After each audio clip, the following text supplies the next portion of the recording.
Coaching institute में botany की mentors. आज हम स्टार्ट करते हैं अपना माइनर टेस्ट 4, है ना, माइनर टेस्ट 4 का पेपर के सॉल्यूशंस। कितना? बॉटनी का नंबर कहाँ से स्टार्ट होता है? जैसे एज यूजुअल हमारा जो सिस्टम है उसमें 91 से 135 तक का जो क्वेश्चंस होते हैं वो बॉटनी से रिलेटेड होते हैं। और आज का जो पोर्शन है उसमें हमारा कौन सा आएगा? एक तो बायोलॉजिकल क्लासिफिकेशन। कौन सा चैप्टर? Biological classification. ये तो है हमारा कंप्लीट। और प्लांट किंगडम का जो पोर्शन है वो हमारा कहाँ तक है? अप टू ब्रायोफाइटा, है ना। जैसे कि एज यूजुअल आपको पता है ये नीट की तैयारी के लिए है, और नीट की तैयारी में आपको विशेष क्या ध्यान रखना है? हमें एनसीईआरटी को बहुत अच्छे से लर्न करना है। तो मैक्सिमम क्वेश्चन, एक आध को छोड़कर मैक्सिमम क्वेश्चन वहीं से आते हैं। कहाँ से? एनसीईआरटी से। तो आपको एनसीईआरटी याद तो है ही है, क्वेश्चन भी आपने बहुत सारे सॉल्व किए हैं, लेकिन फिर भी कुछ क्वेश्चंस हमारे समझ से थोड़ा परे होते हैं। उस समय जब हमारे पास अचानक प्रॉब्लम आती है तो हम उसको सॉल्व नहीं कर पाते। तो आप इस पेपर के सॉल्यूशन को ज़रूर देखें, और अगर कोई नया क्वेश्चन आ गए तो आप ज़रूर अपने नोटबुक में नोट करें नोट्स के साथ। तो आते हैं, स्टार्ट करते हैं हमारा paper target minor 4, okay, number 91 number question, जहाँ से बॉटनी स्टार्ट होती है। ठीक है, क्या कह रहा है? Organism x. ये जैसे कि मैं आपको शुरू से कहती आई हूँ कि क्वेश्चन को करते समय एक बात हमेशा ध्यान रखनी है कि क्वेश्चन पूछना क्या चाह रहा है ना। क्वेश्चन पूछना क्या चाह रहा है उस पर हमेशा अंडरलाइन लगाएंगे। जब ये आदत आप डाल लेंगे तो क्वेश्चन गलत होने के चांस बहुत कम हो जाएंगे। ठीक है, तो अंडरलाइन जरूर डालें ऑब्जेक्टिव पर, ऑब्जेक्टिव क्वेश्चन, है ना। तो देखो, organism X belong to kingdom whose member give simple structure and complex behaviour. ये करेक्टर किसका है बच्चा? किसका करेक्टर है? मोनेरा, है ना। मोनेरा यानी बैक्टीरिया का। याद है आपको, एनसीईआरटी की लाइन है ये। बैक्टीरिया स्ट्रक्चर में सिंपल बट बिहेवियर यानी कि उसकी मेटाबॉलिक एक्टिविटी, जैसे कि उसका mode of nutrition, type of respiration, ये कॉम्प्लेक्स होते हैं, है ना। आइदर फोटोट्रॉप, इटोरोट्रॉप, है ना।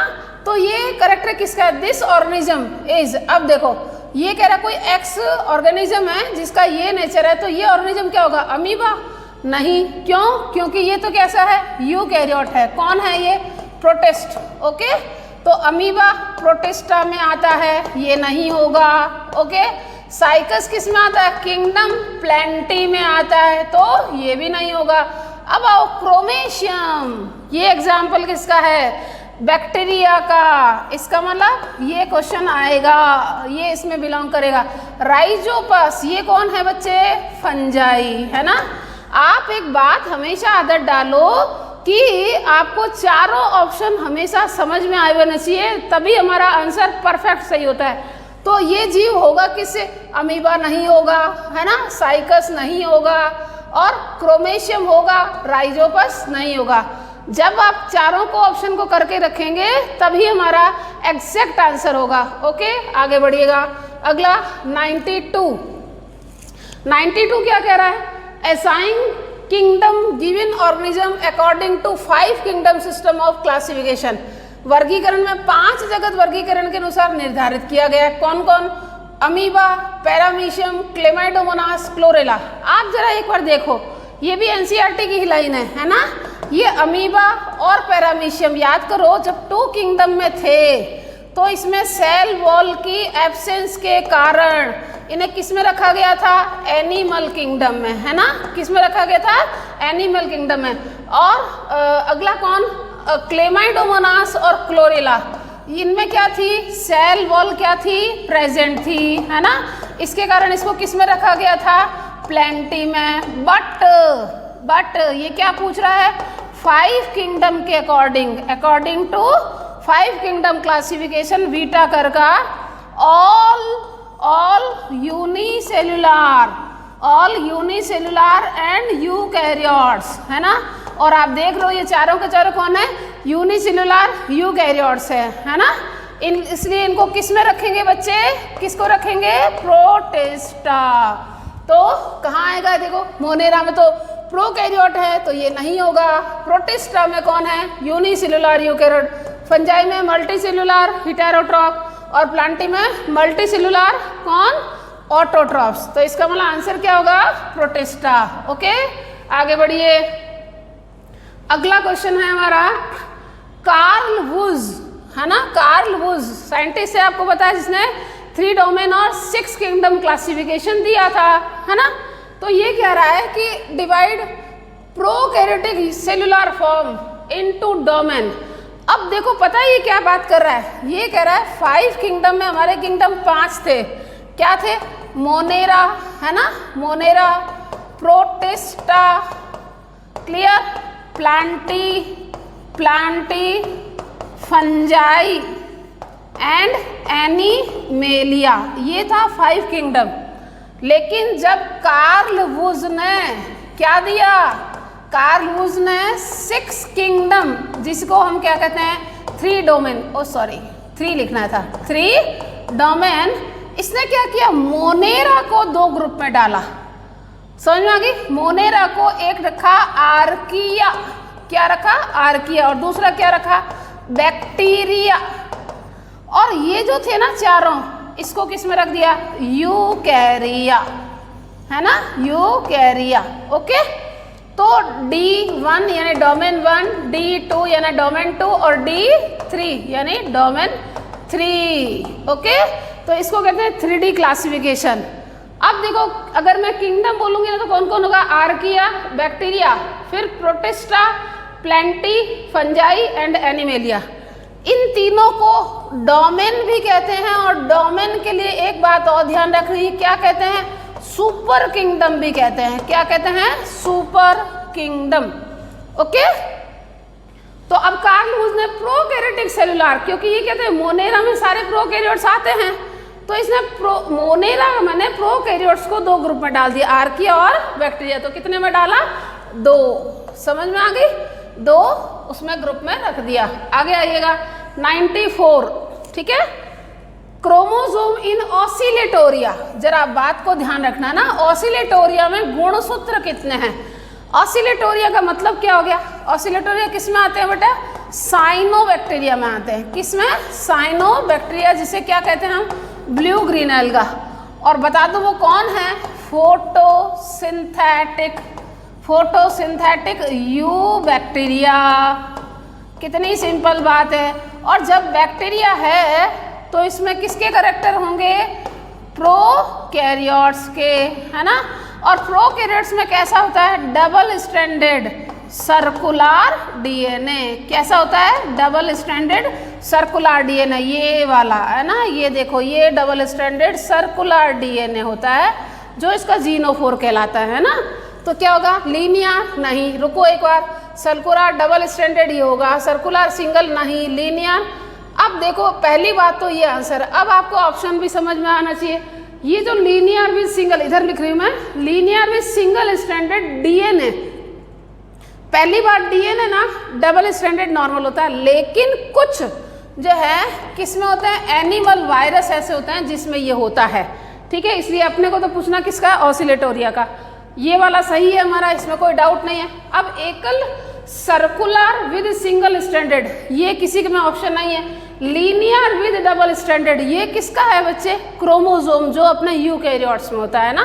तो ये अपना ध्यान रखना है। ओके आगे बढ़े, अगला है 95, primitive form of sexual reproduction in bacteria.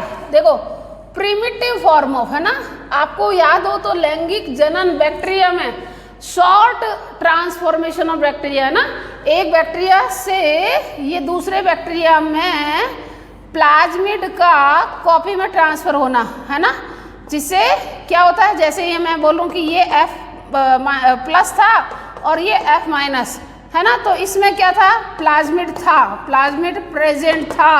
Okay और इसमें प्लाज्मिड नहीं था, तो ये प्लाज्मिड अपनी क्या करता है, रिप्लिकेट कॉपी, क्या करता है, रिप्लिकेट कॉपी को ट्रांसफर करता है। तो इसका मतलब क्या हो जाएंगे, ये तो था ही F+ है ना, और ये जो दूसरा है वो F- से कन्वर्ट किस में हो गया, F+ में, है ना। मैंने मेन जेनेटिक मटेरियल और प्लाज्मिड, मेन जेनेटिक मटेरियल और प्लाज्मिड, ओके। अब देखो ये कह रहा है कि इसमें क्या हो सकता है, मियोसिस नहीं होती है। आपको विशेष ध्यान रखना है, जब तक यूकैरियोट्स नहीं होंगे, है ना, जब यूकैरियोट्स होंगे तो न्यूक्लियस होगा, क्योंकि प्रोकैरियोट में तो न्यूक्लियोइड होते हैं, और न्यूक्लियस होगा तो माइटोसिस एंड मियोसिस हो सकते हैं। जब तक प्रोकैरियोट है तब तो डिवीजन का टाइप भी कौन सा होता है, माइटोसिस, असूत्री विभाजन। तो इसका मतलब क्या नहीं होगा, मियोसिस नहीं होगा। आ जाओ अगला हिसाब बंद करो। गैमेट फॉर्मेशन, बाबा जब न्यूक्लियस ही नहीं है तो युग्मक का दो जनन होना ही नहीं है ना, तो ये वाली प्रोसेस भी नहीं होगी। सिनगैमी का मतलब होता है गैमेट का फ्यूजन, है ना, तो गैमेट कहाँ है, गैमेट ही नहीं बने तो फ्यूजन कहाँ से होगा, तो ये भी नहीं होगा। जेनेटिक रिकॉम्बिनेशन, इसको कहते हैं जेनेटिक रिकॉम्बिनेशन, है ना। तो ये F+ से F- था वो F+ में कन्वर्ट हो गया, क्योंकि इसका जेनेटिक मटेरियल इसमें ट्रांसफर हो गया। इसका जेनेटिक मटेरियल भी कौन, एक्स्ट्रा जेनेटिक मटेरियल, है ना, कौन, प्लाज्मिड। तो रिकम्बाइन माने जो पहले स्थिति थी उसकी तुलना में अब चेंज हो गया, पुनर्योजन, पुनः व्यवस्थित, है ना। तो इसके कारण ये वेरिएशन डेवलप होती है। तो इसका मतलब ये जेनेटिक रिकॉम्बिनेशन होता है, जो है बाकी प्रोसेसेस इसमें नहीं होती है। अगला 96, choose odd one out with reference to disease caused by bacteria, है ना। बैक्टीरिया की डिजीज के लिए इसने बोला है कि ऑड वन को सेलेक्ट करना है आपको, ठीक है। तो देखो अब इसमें क्या कह रहा है, ये लेप्रोसी, टाइफॉइड, सिट्रस कैंकर और मीजल्स। अब आपको क्या करना है, देखो आपको पता है ये साल्मोनेला टाइफी, सिट्रस कैंकर भी बैक्टीरिया, लेप्रोसी भी बैक्टीरिया, जबकि मीजल्स किसमें होते हैं बच्चे, किससे होते हैं, ये वायरस, ओके। तो इसका मतलब क्या हो गया, ये हमारा ऑड वन हो गया, ठीक है।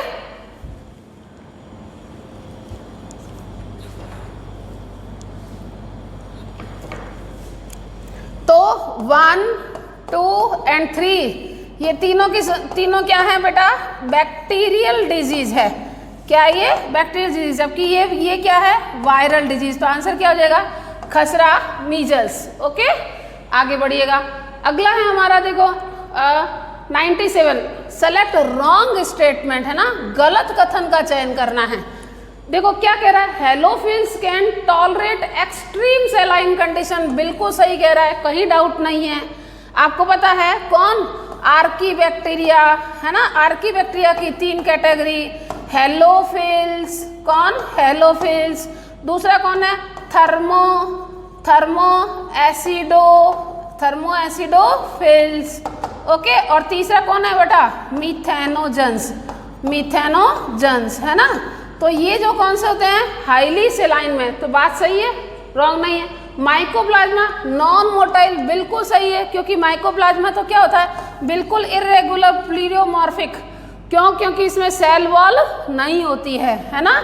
तो ये एकदम ऐसा स्ट्रक्चर है, इसके अंदर डबल स्टैंडर्ड सर्कुलर DNA होगा बस, है ना। ट्राइलेमिनार इसकी सेल मेम्ब्रेन होगी, ध्यान रखना, केवल सेल वॉल नहीं है, क्या है ये, मेम्ब्रेन। विशेष बात को ध्यान रखेंगे, ये सारी की सारी ट्राई क्या है, ये मैं ऐसे लिख देती हूँ सीधा, क्या है ये, मेम्ब्रेन है, ओके।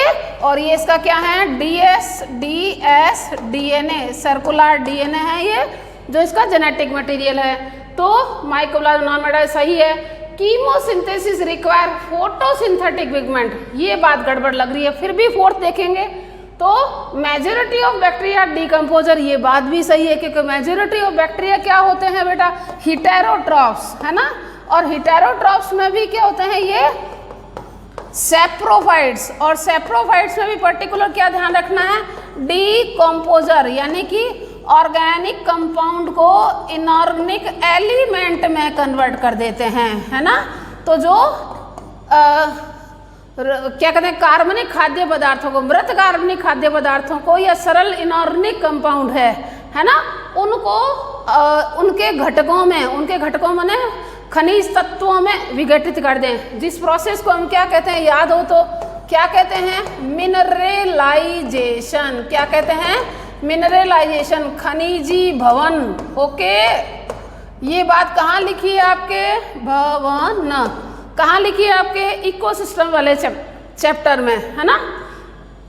अब बात आती है कीमोसिंथेसिस वाले हैं ना जो, उनको तो बच्चे ये फोटोसिंथेटिक पिगमेंट नहीं चाहिए, उनको क्या चाहिए आपको, देखो मैं यहाँ लगाती हूँ, उनको याद कर लो जरा, कीमो ऑटोट्रॉप थे ना, उनको क्या चाहिए थे, या तो इनऑर्गेनिक, है ना, या तो इनऑर्गेनिक और ऑर्गेनिक कंपाउंड। क्यों, क्योंकि ये उनका ब्रेक डाउन करके क्या करते हैं, ब्रेक डाउन, और उससे जो एनर्जी रिलीज होती है, क्या होती है, एनर्जी रिलीज, उस एनर्जी को ये एटीपी फॉर्मेशन में काम लेते हैं। क्या करते हैं, एटीपी फॉर्मेशन में काम लेते हैं।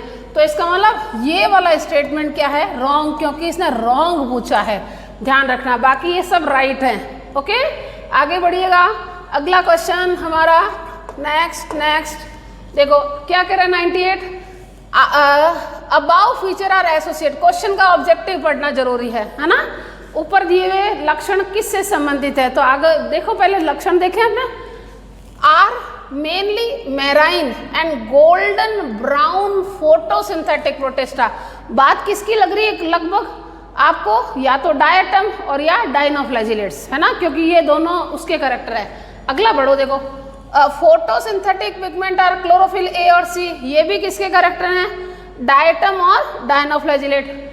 अब आओ, possess rigid coat consisting sculptured plate of cellulose, ये बात किसकी थी, यहाँ तक तो हमें डाउट हो रहा था कि डाइनो करूँ या डायनोफ्लैजिलेट करूँ, लेकिन ये बात निश्चित किसकी हो गई, ये कंफर्म करेक्टर किसका है, डायनोफ्लैजिलेट्स का, है ना। ये देखो ऐसा बनाते हो आप, याद करो, एनसीईआरटी में भी बना हुआ है ना। ये इसकी ट्रांसफर जो है अपना कौन, फ्लैजिला, और ये लॉन्गिट्यूडनल फ्लैजिला, और ये देखो यहाँ ऐसे याद करो जरा, एनसीईआरटी का ही डायग्राम बता रही हूँ मैं, है ना। ये स्ट्रिप सेलुलोजिक प्लेट है, जिनके कारण ये क्या कहती है, कवच युक्त शैवाल, आर्मोरड एल्गा, क्या कहलाती हैं, आर्मोरड एल्गा, या फिर इसी को क्या कहते हैं, कवच युक्त। ये और भी शुद्ध हिंदी बोलूँ तो क्या कहते हैं इसको, बख्तरबंद शैवाल, है ना, क्योंकि ये ऐसे इसको स्ट्रिप सेलुलोजिक प्लेट से ये कवर्ड रहता है ना। तो ये किसका हो गया, डायनोफ्लैजिलेट्स, है ना, क्योंकि डायस्मिड और डायटम किसके मेंबर हैं, ये और ये दोनों किसके हैं बच्चे, क्राइसोफाइट्स, जो कि किसका डिवीजन है, ये प्रोटिस्टा, ये भी किसमें है, प्रोटिस्टा में, बट ये इनमें किसी के करेक्टर नहीं है, ये करेक्टर डिटरमाइन करेगा कि ये किसका है, डायनोफ्लैजिलेट्स का, है ना। तो सेल्यूलोज और पेक्टिन की पट्टियाँ, ये करेक्टर है डायनोफ्लैजिलेट्स के। आगे बढ़िए बेटा, अगला क्या कह रहा है, मार्क मिसमैच पेयर को ध्यान रखना है ना। अब आओ, ट्रिपेनोसोमा स्लीपिंग सिकनेस पढ़ा है आपने, कहाँ पढ़ा, जब प्रोटिस्टा पढ़ा तो प्रोटिस्टा में प्रोटोजोन प्रोटिस्टा पढ़े, प्रोटोजोन प्रोटिस्टा में फ्लैजिलेटेड प्रोटिस्टा पढ़े, कौन पढ़े, फ्लैजिलेटेड प्रोटिस्टा।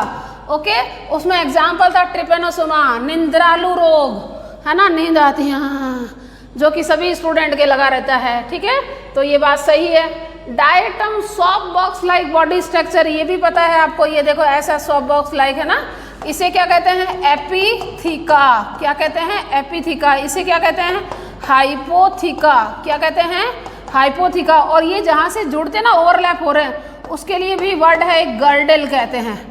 इसके अंदर ये क्या होता है, ऑर्गेनिज्म जो है कवर्ड रहता है, तो ये इसकी सेल वॉल है ना, कैसी है ये, ओवरलैप्ड सेल वॉल, क्या है, ओवरलैप्ड सेल वॉल। ओके, तो ये बात सही है। अब स्पोरोजोन एंडोपैरासाइट, ये भी बात बिल्कुल सही है। किसका एग्जाम्पल है, बहुत ही बढ़िया आपको पता है, कौन सा एग्जाम्पल है इसका, प्लाज्मोडियम, है ना, प्लाज्मोडियम जो क्या फैलाता है, मलेरिया। तो मलेरियल पैरासाइट आपको पता है बहुत ही फेमस है, हमारी बॉडी और फीमेल एनाफेलिस के बीच में ये रिएक्ट करता है। डेस्मिड ये ब्राउन नहीं है बच्चा, ये कौन सा है, गोल्डन एल्गा है, स्पेशली ध्यान रखना है ना। किसके डेस्मिड किसके मेंबर है बच्चे, क्राइसोफाइट, याद करो है ना।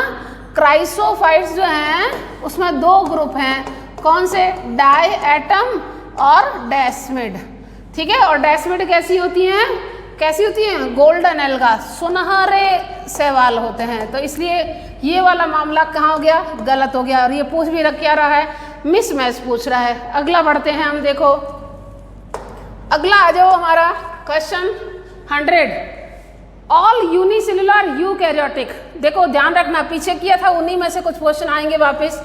All unicellular eukaryotes irrespective their mode of nutrition include kingdom protista in the Whittaker system, which of the given nutrition is not seen in protestant member।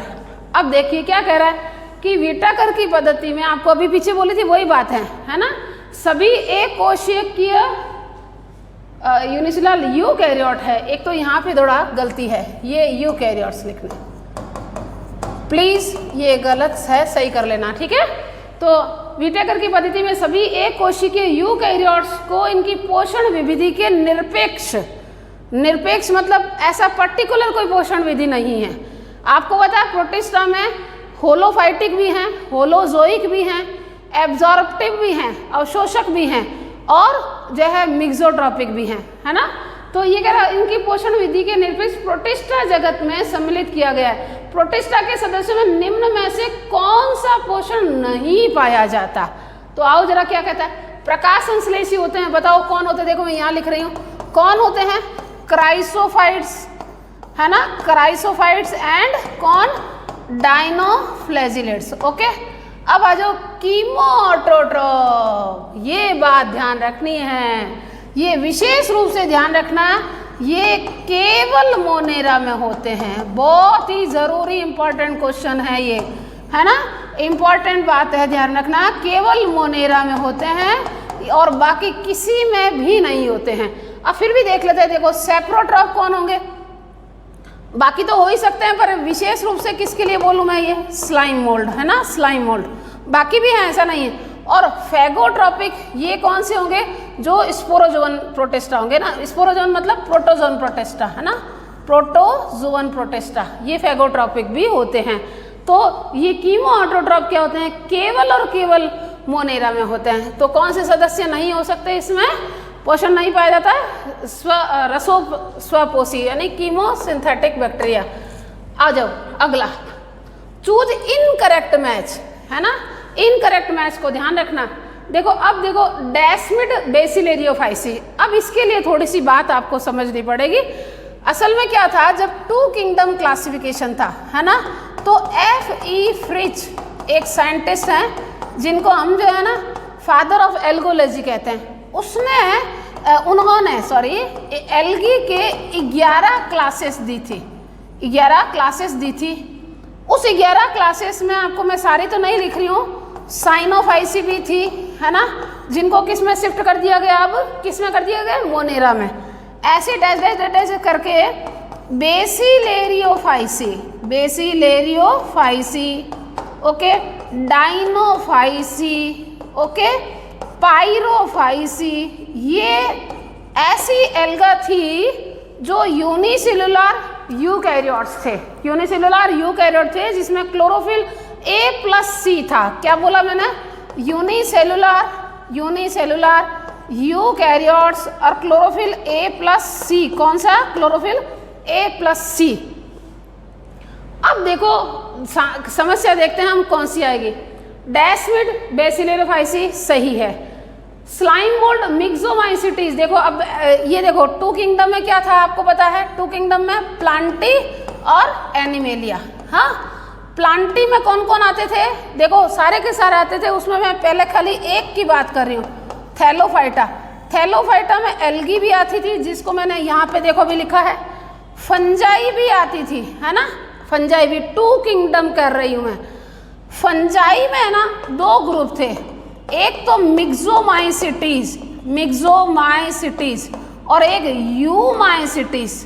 यूमाइसिटीज माने तो वास्तविक कवक जो बहुकोशिकीय कवक थे, जो कि अब कौन कौन से हैं इसमें, phycomycetes, ascomycetes, basidiomycetes and deuteromycetes. ठीक है, मिक्सोमाइसिटीज में वो थे जो यूनिसेलुलर थे, यूकैरियोट थे और सेल वॉल एब्सेंट थी। क्या थी, सेल वॉल एब्सेंट थी।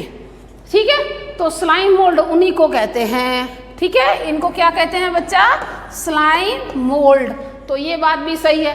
अब साइनोबैक्टीरिया, देखो ये वाला फिर बात सही है। क्या कहना चाह रहा है, ये देखो जो साइनोफाइसी है ना बेटा, इसका ही नाम था मिक्सोफाइसी। क्या नाम था, मिक्सोफाइसी, क्योंकि इसमें मिक्सोफाइसियन जो है स्टोर्ड फूड पाया जाता है, स्टार्च का एक टाइप। ठीक है, तो इसका मतलब ये बात भी वो सही बोल रहा है। अब आते हैं अगला, पायरोफाइट्स। पायरोफाइट्स डायटम में नहीं आते। डायटम में जो ना ये डेस्मिड और ये बेसिलियरोफाइसी और डाइनोफाइसी के मेंबर आते हैं, तो इसलिए डायटम में ये पायरोफाइट्स नहीं होके क्या आएंगे, बेसिलियरोफाइट्स या डाइनोफाइट्स। डाइनोफाइट्स भी नहीं, बेसिलियरोफाइट्स। ओके, तो ये वाला हमारा क्या है, मिसमैच्ड है। तो देखो मैंने क्या बोला था, मिक्सोफाइसी कौन थे, जो प्रोकैरियोटिक शैवाल थे, जो 2 किंगडम में एल्गी के साथ रखे हुए थे, बाद में उसको साइनोबैक्टीरिया कहा गया। ये बात सही। स्लाइम मोल्ड अभी बोला मैंने, मिक्सोमाइसिटीज है ना, तो ये बात भी सही है। डेस्मिड कौन है, जो बेसिलियरोफाइसी के मेंबर है ना, और पायरोफाइट्स में ये नहीं आते, कौन, डायटम्स। ओके, तो ये बात कहाँ हो गई, गलत मिलान को देखना है तो ये याद रखना है। ओके, आगे बढ़ते हैं। अगला हमारा क्वेश्चन नंबर 102, क्या पूछना चाहता है, about feature are related with. मैं कितनी बार इस बात को आपको दोहरा चुकी हूँ कि आप हमेशा याद रखें, क्वेश्चन के ऑब्जेक्टिव को पहले मार्क करें। देखते हैं क्या कह रहा है, symbiotic association with gut of ruminants. ठीक है, बिल्कुल सही है। किसकी बात कर रहा है, दिख ही रहा है आपको, कहाँ आ रहा है, लगभग कहाँ आ रहा है, मिथेनोजन्स में, है ना। फिर बायोगैस प्रोडक्शन, ये भी किसका है, मिथेनोजन। ठीक है, कीमो ऑटोट्रोपिक न्यूट्रिशन किसकी बात कर रहा है, मिथेनोजन, है ना। तो ऑब्लिगेट एनएरोब, ये भी किसकी बात कर रहा है, मिथेनोजन। अब देखो समस्या क्या आ रही है, बच्चा क्या गलत करेगा, मिथेनोजन तो सही है, हेलोफिस इसमें नहीं होते बेटा। हेलोफिस तो क्या होते हैं, हाईली सेलाइन में, पीछे आ चुकी है बात, इसलिए टाइम नहीं खराब करते हुए हम आगे बढ़ेंगे, है ना। और इसमें आपको पता है, अगर बात विशेष करने भी हो ना, तो इसमें एक पर्पल मेम्ब्रेन होती है ना, पर्पल मेम्ब्रेन, जो कि लाइट, सनलाइट को एब्जॉर्ब करके डायरेक्ट एटीपी बनाती है। तो ये बायोगैस प्रोडक्शन में काम नहीं आते। बायोगैस प्रोडक्शन में तो कौन काम आते हैं, मिथेनोजन। आपको एक बात पता होनी चाहिए, देखो ये चीजें याद रखनी है, मिथेनोजन से ना वो रूमिनेंट, जुगाली करने वाले होते हैं ना, जिनमें रूमन पाउच होता है ना, ग्रेजर, है ना, तो रूमिनेंट की गट में भी मिलते हैं, है ना, मार्शी एरिया में भी मिलते हैं, और कहाँ मिलते हैं, डंग, है ना, डंग किसका, गोबर, इनके रूमिनेंट्स का। इन सब में कौन मिलते हैं, मिथेनोजन, जो किसका डाइजेशन करते हैं। 2 पैटर्न हैं देखो, एक तो सेल्यूलोज को डाइजेस्ट करके मीथेन बनाते हैं, और दूसरी कौन, CO2 को मीथेन में बदलते हैं। तो मिथेनोकोकस वगैरह जो बैक्टीरिया हैं वो इसमें काम आते हैं। तो ये नहीं होंगे, ध्यान रखना, कौन होंगे, मिथेनोजन्स। ओके, आगे बढ़े। अगला है हमारा क्वेश्चन नंबर 103, प्लीरोमॉर्फिक नेचर। दिखते ही आपको समझ में आ जाता है माइकोप्लाज्मा। पीछे देखो मैंने बताया भी था आपको, याद करो, है ना। ये कह रहा है इसका जो बहुरूपी प्रवृत्ति है ना, बहुरूपी क्यों, क्योंकि सेल वॉल तो है नहीं, और सेल वॉल नहीं है ना, तो इसका देखो ये मैं चाहे यूं बनाऊं, चाहे ये यूं बनाऊं, है ना, चाहे ये यूं बना दूं, तो नेचर जो शेप और साइज फिक्स नहीं होता। कारण क्या है, सेल वॉल नहीं होती। सेल वॉल क्या होती है, एब्सेंट। ओके, इसके कारण इसका फिक्स शेप साइज नहीं होता है। तो अब देखो ये कह रहा है nature of mycoplasma due to, कारण क्या है ना, तो वायवीय कोई कारण ही नहीं है, इसमें कोई डाउट ही नहीं। एब्सेंस ऑफ सेल मेम्ब्रेन नहीं, और सिंपल स्ट्रक्चर भी नहीं, नन ऑफ दीज होगा, क्योंकि गलती क्या करते हैं, झिल्ली की अनुपस्थित नहीं, वॉल एब्सेंट होती है। क्या होती है? Wall absent. ये कारण है बेटा, है ना। तो मेम्ब्रेन तो होती है, मेम्ब्रेन तो उल्टा मैंने पीछे भी देखो बताया आपको कैसी होती है, त्रिस्तरीय झिल्ली। क्या होती है ये देखो 1 2 3, तो 3 लेयर्ड, क्या होती है? 3 लेयर्ड सेल मेम्ब्रेन। तो इसका मतलब इसमें आंसर कौन सा होगा? नन ऑफ दिस, कोई भी सही नहीं है जिसका कारण ये बता सके ये बहुरूपीय क्यों होते हैं। अगला आ जाओ, which of the following fungi, है ना, fungi is use to biochemical and genetics works. देखो आपको दो चीजें याद रखना है, एक तो न्यूरोस्पोरा, न्यूरोस्पोरा तो है फंजाई किसका मेंबर है बेटा? एस्कोमाइसिटीज। ओके, एस्कोमाइसिटीज एक तो एग्जाम्पल ये, और दूसरा किस में आता है? ड्रोसोफिला, है ना, ड्रोसोफिला। ये कौन है? इंसेक्ट, है ना। तो ये दोनों ही जेनेटिक्स में यूज किए जाते हैं। किस में? जेनेटिक्स, है ना, 1 जीन। ये किस में काम आया था? याद करो जरा, कौन सी थ्योरी बनाई थी बीटल और टेटन ने? 1 gene 1 enzyme theory.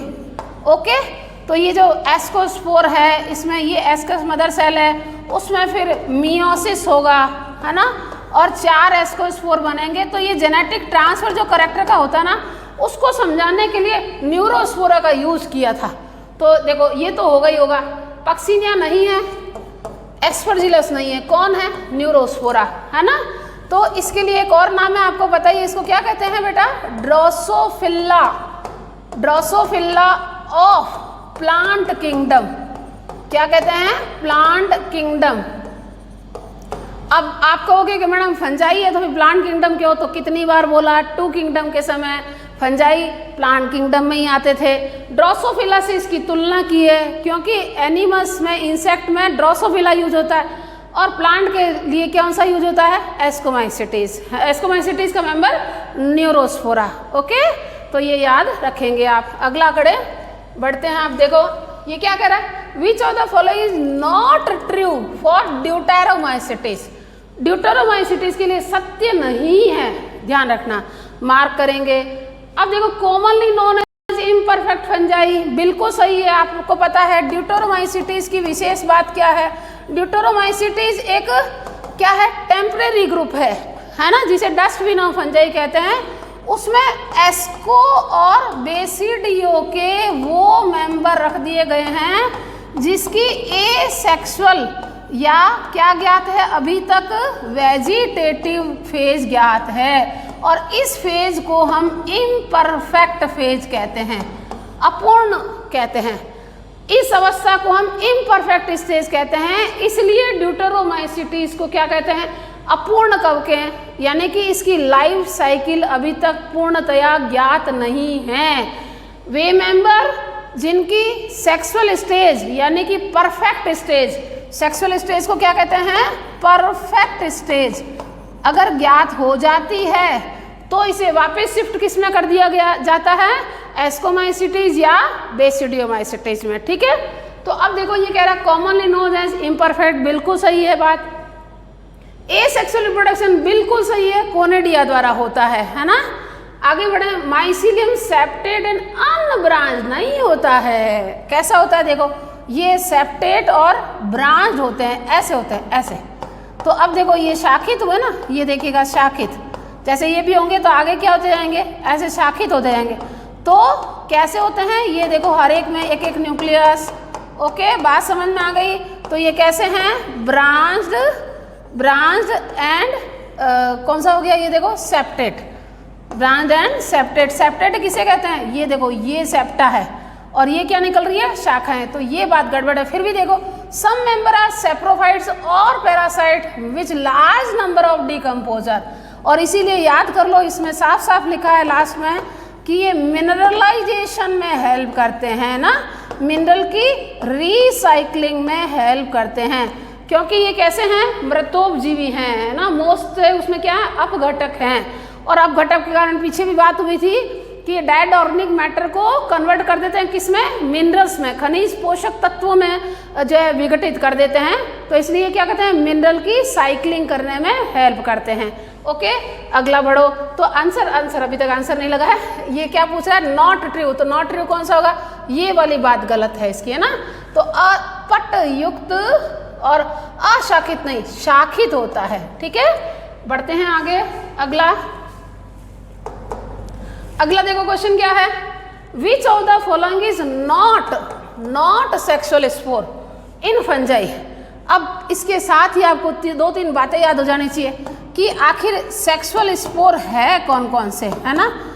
Sexual spore कौन से, जैसे ही क्वेश्चन आए आपके दिमाग में ऑप्शन आ जाना चाहिए। बिना देखे ऑप्शन अगर सही करते हो इसका मतलब चांस ऑफ रॉन्ग बिल्कुल नेग्लिजिबल। ठीक है, तो सेक्सुअल स्पोर कौन कौन से हैं, ओ स्पोर, है ना, जाइगोस्पोर, ठीक है, एस्कोस्पोर और बेसिडियोस्पोर। अच्छा, इसके बाद एक बात और ध्यान रखनी है, ये हैप्लॉइड हैं दोनों और ये क्या हैं, डिप्लॉइड हैं। ठीक है, अच्छा इसके बाद एक और याद रखनी है, ये जो हैं वो कौन से हैं, एंडोजिनस हैं, है ना, एस्कस के अंदर बनते हैं। और ये कैसे हैं, एक्सोजिनस है, क्योंकि ये बेसिडियम के कहाँ हैं, बाहर कट के निकलते हैं। ओके, अब देखो ये क्या कह रहा है, ये तो थे ए सेक्सुअल स्पोर। अब आपको ये भी ध्यान होना चाहिए इसका मतलब ए सेक्सुअल स्पोर कौन से हैं, तो 2 बहुत फेमस हैं, आपको पता है।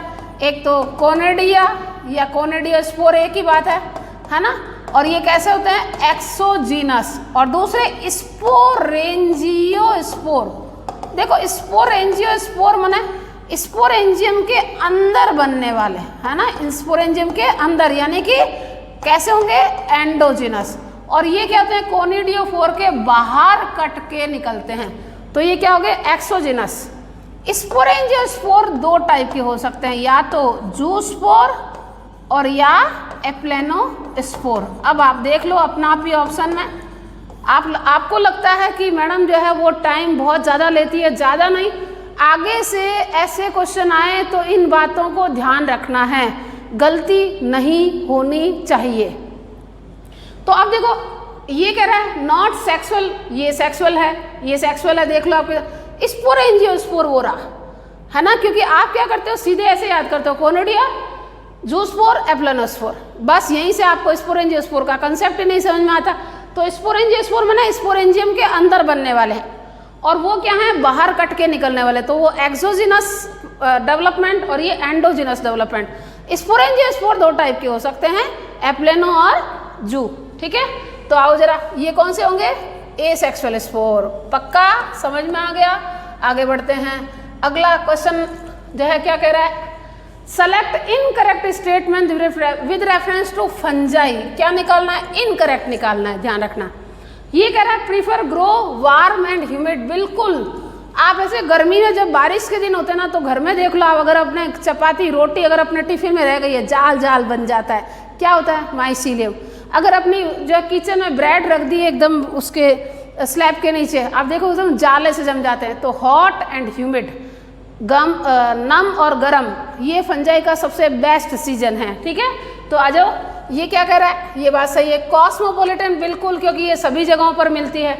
Having least diversity in morphology, नहीं, हैविंग ग्रेट डाइवर्सिटी, बिल्कुल ध्यान रखना। आपको एक बात मैं लिख रही हूँ, फंजाई में दोनों में ही ग्रेट डाइवर्सिटी है। किस में, ध्यान रखना है, हैबिटेट यानी आवासीय प्रवृत्ति, सेप्रोफाइट भी हो सकते हैं, पैरासाइट भी हो सकते हैं, प्लांट पे जो ऑब्लिगेट पैरासाइट भी हो सकते हैं, जो सॉइल पर भी रह सकते हैं, वुड पर भी रह सकते हैं, डैम सॉइल पर भी रह सकते हैं, है ना। तो इन सब पे लिटर्स पर भी ग्रो करते हैं, तो हैबिटेट में भी वेरिएशन है। और मॉर्फोलॉजी में भी वेरिएशन है, क्योंकि एसेप्टेड भी हो सकते हैं और सेप्टेड भी हो सकते हैं। सेप्टेड में ये ब्रांच्ड भी हो सकते हैं और अनब्रांच्ड भी हो सकते हैं। एसेप्टेड माने सिनोसाइड, ओके। और ये जो फ्रूटिंग बॉडी भी फॉर्म करते हैं, और उस समय आपको पता हो तो माइसीलियम 2 टाइप के, प्राइमरी माइसीलियम और सेकेंडरी माइसीलियम कैसा होता है ये डाई कैरियोटिक माइसीलियम। ओके, और ये कैसा होता है हैप्लॉइड और यूनिकैरियोटिक यानी वन न्यूक्लियस वाला, ये ऐसा है ना। जबकि ये कैसा होता है ये यूं, ये डबल वाला होता है, मतलब 2 कैरियन वाला होता है। ठीक है, तो इसका मतलब ये वाली बात कहाँ हो गई गलत, क्योंकि इनकरेक्ट पूछ रहा है। तो आकारी में कम नहीं, बहुत अधिक विविधता पाई जाती है। ओके, अगला आ जाइएगा। अगला क्या कह रहा है व्हीट रस्ट। जरा गौर करना, क्योंकि यहीं पे मात खाओगे। रस्ट जो है ना फंजाई, अगर मैं बोलूँ ना फंजाई, अभी तो मैं बात कर रही हूँ फंजाई की, उसमें 2 तरह की होती है। एक तो होता है white rust of cruciferae, white rust of cruciferae, और उसका पर्टिकुलर एग्जाम्पल लिखा हुआ है, आपको याद हो तो मस्टर्ड है ना। कौन फैलाता है एल्बुगो, या फिर इसी को लिखते हैं सिस्टोपस कैंडिडा है ना। दूसरा आता है बेटा जो है रस्ट ऑफ व्हीट है ना, गेहूं की पत्तियों पर, ये देखो ऐसे है ना, तो ये ऐसे लगते हैं, या फिर स्टेम पर भी लगते हैं, ऐसे धब्बे लग जाते हैं। और इनकी लीफ पर क्या होता है, ये देखो मूली की पत्तियों पे देखा आपने, ऐसे सफ़ेद सफ़ेद सफ़ेद सफ़ेद यूँ धब्बे धब्बे से होते हैं। और ये जब फूटते हैं ना तो पाउडर रिलीज होता है, और ये पाउडर किसका होता है बेटा कोनिडिया होते हैं ये सारे। और इसमें क्या होता है, ये जब फटेंगे ना तो इसमें यूरिडोस्पोर है ना, टिलिटोस्पोर, ओके, बेसिडियोस्पोर, ओके, और एसियोस्पोर है ना, और जो है पिकनियोस्पोर। ये 5 तरह के स्पोर हैं जो किसकी लाइफ साइकिल में बनते हैं, पक्सीनिया की। ठीक है, और ये किस पर फैलाते हैं, व्हीट के लीफ और स्टेम। ठीक है, और ये कौन सी है एल्बुगो, ये किस में फैलाता है मस्टर्ड या फिर क्रूसीफेरी के मेंबर जैसे रेफेनस, मूली वगैरह है ना। तो ये देखो व्हीट रस्ट पेनिसिलियम नहीं फैलाता, पक्सीनिया फैलाता है, और एल्बुगो देखो। अब देखो व्हीट रस्ट किससे फैला, पक्सीनिया, क्योंकि यही गलती करोगे, इसको देखते ही आप रस्ट कर दोगे।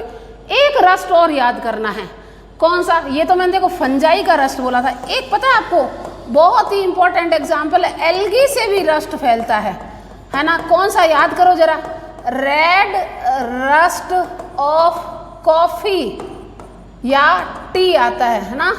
एक पैरासाइटिक फंजाई एल्गी है, पैरासाइटिक परजीवी एल्गी है ना। क्या नाम है, सिफेल्यूरोस वायरिसेंस। ठीक है, ये कॉफ़ी पर रस्ट फैलाती है। अब आपको एक बात समझ में आ जाना चाहिए, ये रस्ट का मतलब क्या होता है, पाउडर। ठीक है, यानी ये क्या होते हैं, स्पोर के पाउडर ऐसे पाउडर के फॉर्म में रिलीज होते हैं। ठीक है, तो अब व्हीट बोला था तो अपने सही क्या करेंगे, व्हीट कौन फैलाता है, पक्सीनिया, तो आंसर क्या हो जाएगा पक्सीनिया। ठीक है, पक्सीनिया। अगला, अगला जो classification system which gave equal weightage of vegetative and sexual character है ना। ये कह रहा है कि लैंगिक और कायिक जनन को समान महत्वता दी थी। याद कर लो, ये कैरेक्टर या तो था न्यूमेरिकल टैक्सोनॉमी में लिखा हुआ था, और या फिर किस में लिखा हुआ था, जो आर्टिफिशियल क्लासिफिकेशन है। तो आ जाओ जरा देखते हैं। बेस्ड ऑन फाइलोजेनी सवाल ही नहीं है, क्योंकि वो तो जाति वृत्तीय लक्षण पर आधारित थे। प्रपोज बाय बेंथम हुकर, देखो ये नहीं, क्यों, क्योंकि इसमें जो है फ्लावरिंग करेक्टर को अधिक इंपॉर्टेंस दी गई है। बेस्ड ऑन नेचुरल एफिनिटी, ये किसका करेक्टर है, ये तो इसी का करेक्टर है। प्रपोज बाय कैरोलस लीनियस है ना।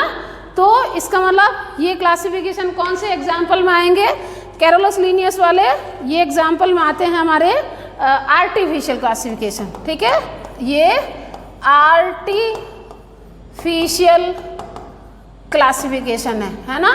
और आर्टिफिशियल क्लासिफिकेशन की ये क्या है बाबा, कमियां हैं। ठीक है, कि जबकि अपने को पता है कि हम वेजिटेटिव को कम, क्योंकि ये कैसे होते हैं, नॉन कंजर्वेटिव होते हैं। नॉन कंजर्वेटिव माने क्लाइमेट चेंज के साथ है ना, क्लाइमेट चेंज के साथ ये क्या हो जाते हैं, चेंज हो जाते हैं, इसलिए इस करेक्टर को इम्पोर्टेंस ही नहीं देते। वर्सेस कौन, रिप्रोडक्टिव करेक्टर, जैसे मैं क्या बोलूँगी, फ्लावर है ना, तो फ्लावर तो क्या होते हैं, ये कंजर्वेटिव होते हैं। जहाँ पर भी होंगे हमेशा फ्लावर जो है सेम ही रहेगा, चाहे वो राजस्थान में ग्रो कर रहे हो, चाहे कश्मीर में कर रहे हो, चाहे कुल्लू मनाली में कर रहे हो, कहीं पे भी कर रहे हो, फ्लावर हमेशा सेम होंगे। रूट, स्टेम, लीफ वगैरह इनके साइज में कुछ चेंज आ सकता है, क्योंकि वो nutritional habit, outer environmental condition उस पर डिपेंड करता है। तो ये 2 किंगडम क्लासिफिकेशन की कमी थी, और वो किसने दिया था, कैरोलस लिनियस ने दिया था। ठीक है, तो 2 किंगडम क्लासिफिकेशन या फिर वो वाला क्लासिफिकेशन आता किस में है, आर्टिफिशियल, कृत्रिम वर्गीकरण में आता है। जबकि ये जो करेक्टर था, देखो ये वाले दोनों करेक्टर किसके हैं बेटा, प्राकृतिक वर्गीकरण के हैं। प्राकृतिक वर्गीकरण में तो पुष्पीय लक्षणों को महत्व दी है, और ये किसके करेक्टर हैं, जातिवृत्तीय। ठीक है, तो इसका आंसर क्या हो जाएगा अपना, propose by Carolus Linnaeus. Okay, अगला देखो क्या कह रहा है, which of the following is not related to cytotaxonomy. अब बात आती है कि साइटोटैक्सोनॉमी है क्या। देखो आपने पढ़ा है पीछे कि जब फॉसिल एविडेंस ही उपलब्ध नहीं हो, हम इजीली क्लासिफिकेशन नहीं कर सकते, तो हम कुछ और बेसिस को लेकर भी ऑर्गेनिज्म को क्लासिफाई कर सकते हैं, जिसमें आप उन्हें याद कर लो, 3 टाइप की है, न्यूमेरिकल टैक्सोनॉमी, साइटोटैक्सोनॉमी और कीमोटैक्सोनॉमी। साइटोटैक्सोनॉमी क्या कहती है कि जीवों के कोशिकीय संरचनाओं, उसमें मुख्य रूप से क्रोमोसोम की संख्या, उसकी संरचना, उसका बिहेवियर। अब बिहेवियर बस से प्रॉब्लम होना, तो आप सेल डिवीजन जो पढ़ते हो ना, तो सेल डिवीजन में क्रोमोसोम कैसे, इसमें स्पेशली जो है अपना मियोसिस है ना, स्पेशली क्रोमोसोम जो है बाइवेलेंट होना, फिर उसमें क्रॉसिंग ओवर होना, फिर डाइकाइनेसिस होना, फिर सेपरेशन ऑफ होमोलोगस क्रोमोसोम होना, ये सब के सब क्रोमोसोमल बिहेवियर कहलाते हैं। ठीक है, तो ये इनका यूज करते हुए जब हम क्लासिफिकेशन करते हैं तो वो साइटोटैक्सोनॉमी कहलाती है। ठीक है, तो अब देखो ये क्या कर रहा है, बिहेवियर क्रोमोसोम आपको पता है, अभी मैंने बोला था कि ये तो आएगा ही आएगा। डीएनए सीक्वेंसिंग, रुक जाओ एक बार, नंबर ऑफ क्रोमोसोम बिल्कुल आएंगे, number of chromosome, structure of chromosome भी आएंगे। अब आपकी बची बात डीएनए सीक्वेंसिंग का मतलब तो क्या हो गया, ये तो साइटोजेनेटिक्स, देखो ये मैं कह रही हूँ, ये तो साइटोटैक्सोनॉमी बोल रही हूँ, एक ये कैरेक्टर है साइटोजेनेटिक्स को यूज करना, यानी उसमें डीएनए सीक्वेंसिंग तक जीन की सीक्वेंस में क्या डिफरेंस आई है, ये ओमेगा टैक्सोनॉमी तक का हिसाब हो जाता है। जबकि यहाँ सिर्फ क्या कह रहा है, ये साइटोटैक्सोनॉमी की बात कर रहा है, तो इसमें नॉट रिलेटेड में कौन आ जाएगा, डीएनए सीक्वेंस आ जाएगी, तो ये इसमें यूज नहीं करते हैं। ओके, आगे बढ़ते हैं। देखो अगला क्या कह रहा है, select incorrect statement with reference to numerical taxonomy. Numerical taxonomy में क्या बोला था, याद करो, हंड्रेड्स ऑफ कैरेक्टर एक साथ लिया, ठीक है, फिर उसको डाटा को क्या किया, प्रोसेसिंग किया, ठीक है, और फिर कोई organism A B C D जिनको भी क्लासीफाई करना है उसको भी कंप्यूटर में प्रोसेसिंग किया, और जो सभी कैरेक्टर थे, हंड्रेड्स ऑफ कैरेक्टर में, चाहे वो वेजिटेटिव थे और चाहे वो सेक्सुअल कैरेक्टर थे, यानी कि रिप्रोडक्टिव कैरेक्टर थे, सबको एक साथ वेटेज देते हुए उसको क्या कर दी, कोडिंग, जैसे ये कोडिंग दे दी और फिर क्लासिफिकेशन किया गया, तो इसको कहते हैं हम न्यूमेरिकल टैक्सोनॉमी, जिसे फिनेंटिक क्लासिफिकेशन भी कहते हैं, फिनेंटिक क्लासिफिकेशन भी कहते हैं, या फिर इसी को कहते हैं टैक्सीमेट्रिक, यानी कि संख्यात्मक लक्षणों पर आधारित है कि संख्या जिसकी ज़्यादा मेल करती है वो उस ग्रुप में डाल दिया जाएगा। तो यहाँ वास्तव में ये एक डीमेरिट है इसकी, है ना, पर फिर भी अपने को तो यहाँ देखना है कि न्यूमेरिकल टैक्सोनॉमी से यहाँ रिलेटेड कौन नहीं है ना। तो organisation and analysis of data from core of this article बिल्कुल सही है। फिर भी देखते हैं अभी, कैरिड आउट यूजिंग कंप्यूटर, ये भी सही है। Number and code are assign to all observable character among all character, reproductive character given, ये देखो ये आ गया ना, मैंने अभी बोला था आपको कि यहाँ वेजिटेटिव कैरेक्टर और सेक्सुअल यानी रिप्रोडक्टिव कैरेक्टर को समान वेटेज दिया गया है, जबकि ये क्या कर रहा है, सभी लक्षणों जननी में से जननियों लक्षणों का अधिक महत्व नहीं, ये बात गलत है, ठीक है, ये बात गलत है। तो इसका मतलब ये आंसर हमारा होगा, क्योंकि वो वाले तो सारे बिल्कुल इसकी करेक्टर में आते हैं। आगे बढ़ते हैं हम। अगला आ जाइए क्वेश्चन नंबर 112। ठीक है, क्या कह रहा है? Which classification system propose by George Bentham and Joseph Dalton Hooker. याद कर लो आप तो, नेचुरल क्लासिफिकेशन याद ही करना पड़ेगा, इसमें कुछ भी समझने वाला हिसाब नहीं है, याद करने वाला क्वेश्चन है। RTD, रट डालो क्वेश्चन। ठीक है, तो ये याद करना पड़ेगा बिल्कुल। अगला आ जाते हैं। देखो ये क्वेश्चन देखो, आप देखो, ग्लूकोसियोनेट्स आर केमिकल कंपाउंड है। ठीक है, मैं हिंदी में पढ़ दूंगी, चिंता मत करो। Found in number of brassic acid. ये कह रहा है कि ब्रेसिक एसिड जो कुल है ना, जिसको क्रूसीफेरी भी कहते हैं, उसमें आपको पता है जैसे सरसों मूली वगैरह ना, आप देखो इसमें सरसों के खेत में जाते हैं ना, अपने अच्छी सी खुशबू आती है, जैसे भीनी भीनी सी खुशबू आती है।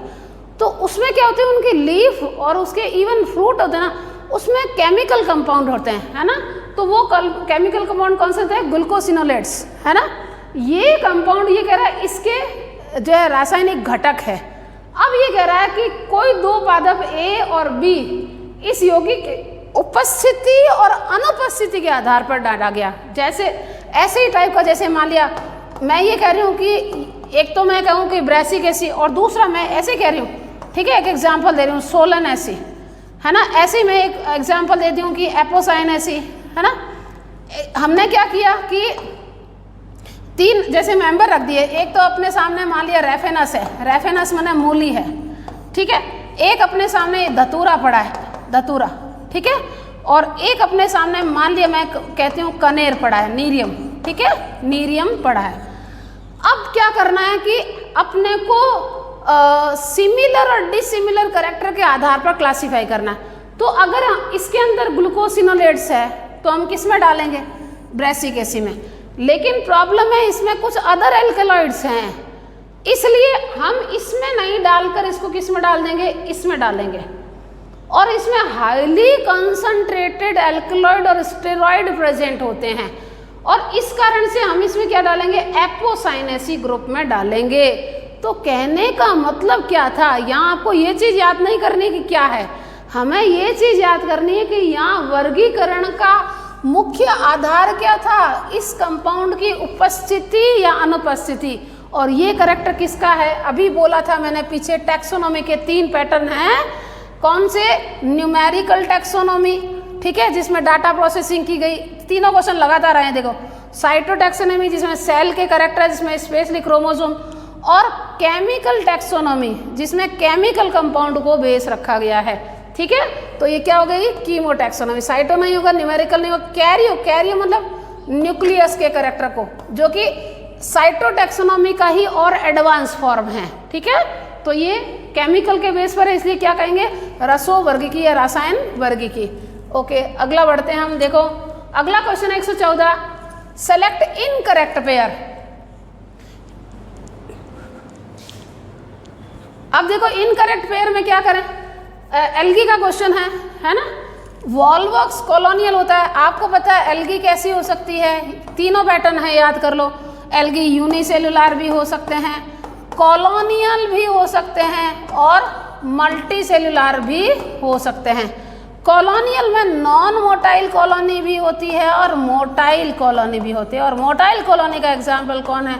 वॉल्वॉक्स, जिसे हम क्या कहते हैं? रोलिंग एल्गा कहते हैं। क्या कहते हैं? Rolling alga. तो इसका मतलब ये बात तो सही है। यूलोथ्रिक्स नहीं, मल्टी सेलुलर के भी कई सारे पैटर्न हैं। जैसे मैं एक बोलती हूँ फिलामेंटस, है ना। तो फिलामेंटस के एग्जाम्पल आपको याद ही है, स्पाइरोगैरा और यूलोथ्रिक्स। ऐसे ही कौन से होते हैं? साइफोनस, जिसका एग्जाम्पल कौन से है? वाउचेरिया। ऐसे ही कौन से होते हैं? पेरेनकाइमेटस, जिसमें कौन से आ जाते हैं? सारे के सारे कैल्प, है ना। तो यूलोथ्रिक्स यूनिसेलुलर, ये बात गलत है, फिर भी आगे बढ़ जाते हैं। क्लेमाइडोमोनास बिल्कुल यूनिसेलुलर के एग्जाम्पल आपको पता है, क्लोरेला और क्लेमाइडोमोनास। ये कैसे हैं? मोटाइल, और ये कैसे हैं? Non motile. ओके, तो ये क्लेमाइडोमोनास। अब कैल्प, ये देखो आगे हैं पेरेनकाइमेटस। कैल्प किसे कहते हैं? जो बहुत बड़े, और ये इसका एग्जाम्पल देखो, सबसे बेस्ट एग्जाम्पल है कौन सा? डिक्ट्यूटा, जिसको देखो ऐसे ऐसे देखो, याद करो, ये एनसीईआरटी में डायग्राम भी बना हुआ है, ये याद है आपको? ऐसे इधर से भी यूँ करेंगे, है ना, वेरी जो है ब्रांच, है ना, तो ये डिक्टियोटा, ये प्रोफ्यूजली ब्रांच कहलाता है। तो इसका मतलब गलत कौन हुआ? यूलोथ्रिक्स। क्लियर फंडा? पक्का? अगला है देखो, ये फिर क्वेश्चन आ गया जो पीछे अपने अभी किया था ना हमने, किसका किया था? डिक्टियोटा का डायग्राम बनाया था, उसी से। The plant body divide in old fast, stipe और फाउंड। ये पता है आपको, जो ब्राउन एल्गा है ना, ब्राउन एल्गा में आपने याद किया है, देखो वो फिलामेंटस भी हो सकते हैं, जिसका एग्जाम्पल कौन है बच्चा? एक्टोकार्पस। और वो पेरेनकाइमेटस भी होते हैं। पेरेनकाइमेटस में मैं एक ही एग्जाम्पल बता रही हूँ, देखो जैसे ये जो नीचे स्ट्रक्चर होता है इसे क्या कहते हैं? Hold fast. होल्ड फास्ट माने जो सबस्ट्रेटम से, आधार से इसको चिपकाए रखती है। ये आधार है, सबस्ट्रेटम है जिससे ये चिपका रहता है ना, तो ये आधारीय कोशिका भी कहलाती है। क्या कहलाती है? आधारीय कोशिका। ठीक है, अब ये देखो दिख रहा है आपको, ये जो ट्यूब, इससे क्या होता है? वाटर मिनरल जो है अपर लीफ तक पहुंचाए जाते हैं। ठीक है, तो ये जो स्ट्रक्चर है ना, इसे क्या कहते हैं? स्टाइप या स्टॉक, यानी व्रंत, है ना, जिससे ये जो चपटी संरचना है ना, ये चपटी संरचना क्या कहलाती है? फ्रॉन्ड, है ना। फ्रॉन्ड का मतलब क्या होता है? लीफ लाइक, है ना। तो ये जो है अपना इसको फोटोसिंथेसिस का मुख्य काम करती है। तो इसका मतलब जो प्लांट बॉडी कितने पार्ट में डिफ्रेंशिएट हुई? होल्ड फास्ट, स्टाइप और फ्रॉन्ड। किसमें? होल्ड फास्ट, स्टाइप और फ्रॉन्ड। किसका करेक्टर है ये? ब्राउन एल्गा का। ओके, तो देखो अगला, पीछे वापस जाते हैं, ये रहा, ये इसमें नहीं, अगला, हाँ ये रहा। ठीक है, तो plant body divide in old fast किसका करेक्टर है? Porphyra, Ulothrix, Dictyota. ये रहा डिक्टियोटा, है ना, क्योंकि ये पोरफायरा ना, ये तो आपने देखो एनसीईआरटी में देखो डायग्राम, ये ऐसे दिया हुआ है। पेरेनकाइमेटस है बस, होल्ड फास्ट और स्टाइप नहीं है। यूलोथ्रिक्स कैसा है? फिलामेंटस है, देखो इसमें होल्ड फास्ट है, और ये जो फिलामेंटस स्ट्रक्चर है। तो तीनों में डिवाइड किस में होता है? ये तो मैंने डिक्टियोटा नहीं बनाया, ये ब्राउन एक जनरल एग्जाम्पल बताया। डिक्टियोटा जो मैंने पीछे बनाया था, है ना, तो वो कैल्प वाली कैटेगरी वाले। ठीक है, आगे बढ़े, अगला देखो, अगला क्वेश्चन, एगार इज नॉट ऑब्टेन, नॉट मिलता किससे नहीं है ना। इसका एग्जाम्पल याद करो, रेड एल्गा, है ना, जो अपने किस में दे रखे हैं? इकोनॉमिक इम्पोर्टेंसी ऑफ एल्गा, है ना, उसमें दो एग्जाम्पल दिए हुए आपको, जिलेडियम और ग्रेसिलेरिया। मैंने साफ नहीं लिखा, ध्यान रखना आपको ना, जिलेडियम और ग्रेसिलेरिया।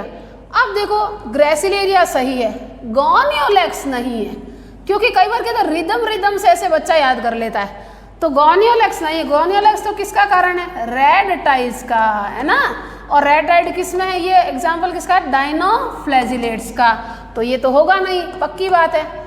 जिगार्टियाना, ये याद करना है आपको, है ना, ये एनसीईआरटी नहीं है, एक्स्ट्रा टू एनसीईआरटी है, बट ध्यान रखना ये रेड एल्गा ही है।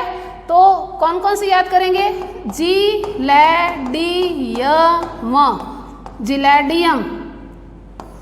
ग्रेसिलेरिया,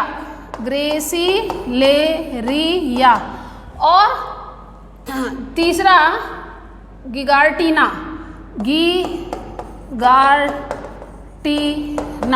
तीनों के तीनों रेड एल्गा है, और इससे क्या निकलता है? एगार, और वो किस में काम आता है? जेली वेली बनाने में, आइसक्रीम बनाने में, और किस में था? टिश्यू कल्चर में, न्यूट्रिशन मीडियम के ऊपर रखकर उसको थोड़ा सेमी सॉलिड बनाने में। ठीक है, हो गया काम खत्म। तो अपना, हाँ याद, तो पहले आंसर तो करें टिक। तो सेकंड और थर्ड ये एनसीईआरटी का है, और ये एनसीईआरटी से बाहर का है, याद करना है। ठीक है, चलिएगा अगला क्वेश्चन नंबर 117। ठीक है, how many the following term associated with member of Chlorophyceae, है ना, ध्यान रखना क्लोरोफाइसी में कौन कौन से आते हैं, ये बात ध्यान रखनी है भाई। देखते हैं क्लोरोफाइसी के सदस्य कितने पद। मैं इधर एक बार टिक लाती हूँ ताकि फाइनल आंसर इधर है। पर्णहरित ए होता है, क्योंकि क्लोरोफाइसी में क्या होता है? A + B, ये बात सही, तो ए तो हो गई, एगार एगार नहीं, ये किसका है, अभी पीछे किया था, रेड एल्गा का है। पायरिनोइड बिल्कुल होता है, देखो ये क्लेमाइडोमोनास है ना, क्लेमाइडोमोनास में ये कप शेप क्लोरोप्लास्ट, यहाँ बीच में प्रोटीन और ये लिपिड से घिरी हुई, सॉरी स्टार्च से, गलती हो गई, लिपिड नहीं स्टार्च है ना। तो ये जो शक्ल बनती है ना जिसमें बीच में प्रोटीन और चारों तरफ स्टार्च हो, ये जो शक्ल बनती है ये क्या कहलाती है, पायरिनोइड। ठीक है, तो ये सही है बिल्कुल। फ्लोरिडियन स्टार्च नहीं, ये करेक्टर किसका है, रेड एल्गा का। कैल्प, ये करेक्टर किसका है, ब्राउन एल्गा का। ठीक है, और दो असमान पार्श्व देखो ऐसे है ना, ये एक विप्लेस और दूसरा टिंसल और पार्श्व में, ये करेक्टर भी किसका है, ब्राउन एल्गा का। ठीक है, तो ये ग्रीन एल्गा का है और ये ग्रीन एल्गा का है। इसका मतलब दो करेक्टर ऐसे हैं जो कि किसके हैं, ग्रीन एल्गा के। ठीक है, ये और कौन सा, ये और ये, बाकी समझ में आ गया। ये रेड का है, ये ब्राउन का है, ये रेड का है और ये ब्राउन का है। क्लियर, तो बढ़े आगे। अगला देखिएगा क्वेश्चन नंबर 118, एल्जीनेट्स है ना, जो फाइको कौन आते हैं, ये फाइको कॉलॉइडल, जैसे था ना पीछे एगार एगार, वैसे ही ब्राउन एल्गा होता है ना, उसके जो सेलुलोज की सेल वॉल होती है, इसमें जो है एल्जीन कॉलॉइडल सब्सटेंस का यहाँ जमा होता है। ठीक है, तो ये जो है ना ये एल्जीनेट्स कहलाते हैं, और एल्जीनेट्स जो है वो ब्राउन एल्गा से रिलीज किए जाते हैं। तो ब्राउन एल्गा एग्जाम्पल है, ध्यान रखना। अब आपको ये देखना ब्राउन एल्गा कौन है। ठीक है, ये करेक्टर है, उसका लार्ज साइज की सेंट्रल वैक्यूल और है ना। अब देखो कारा कौन है, ग्रीन एल्गा, ये नहीं होगा। वॉलवॉक्स कौन है, ग्रीन एल्गा, नहीं होगा।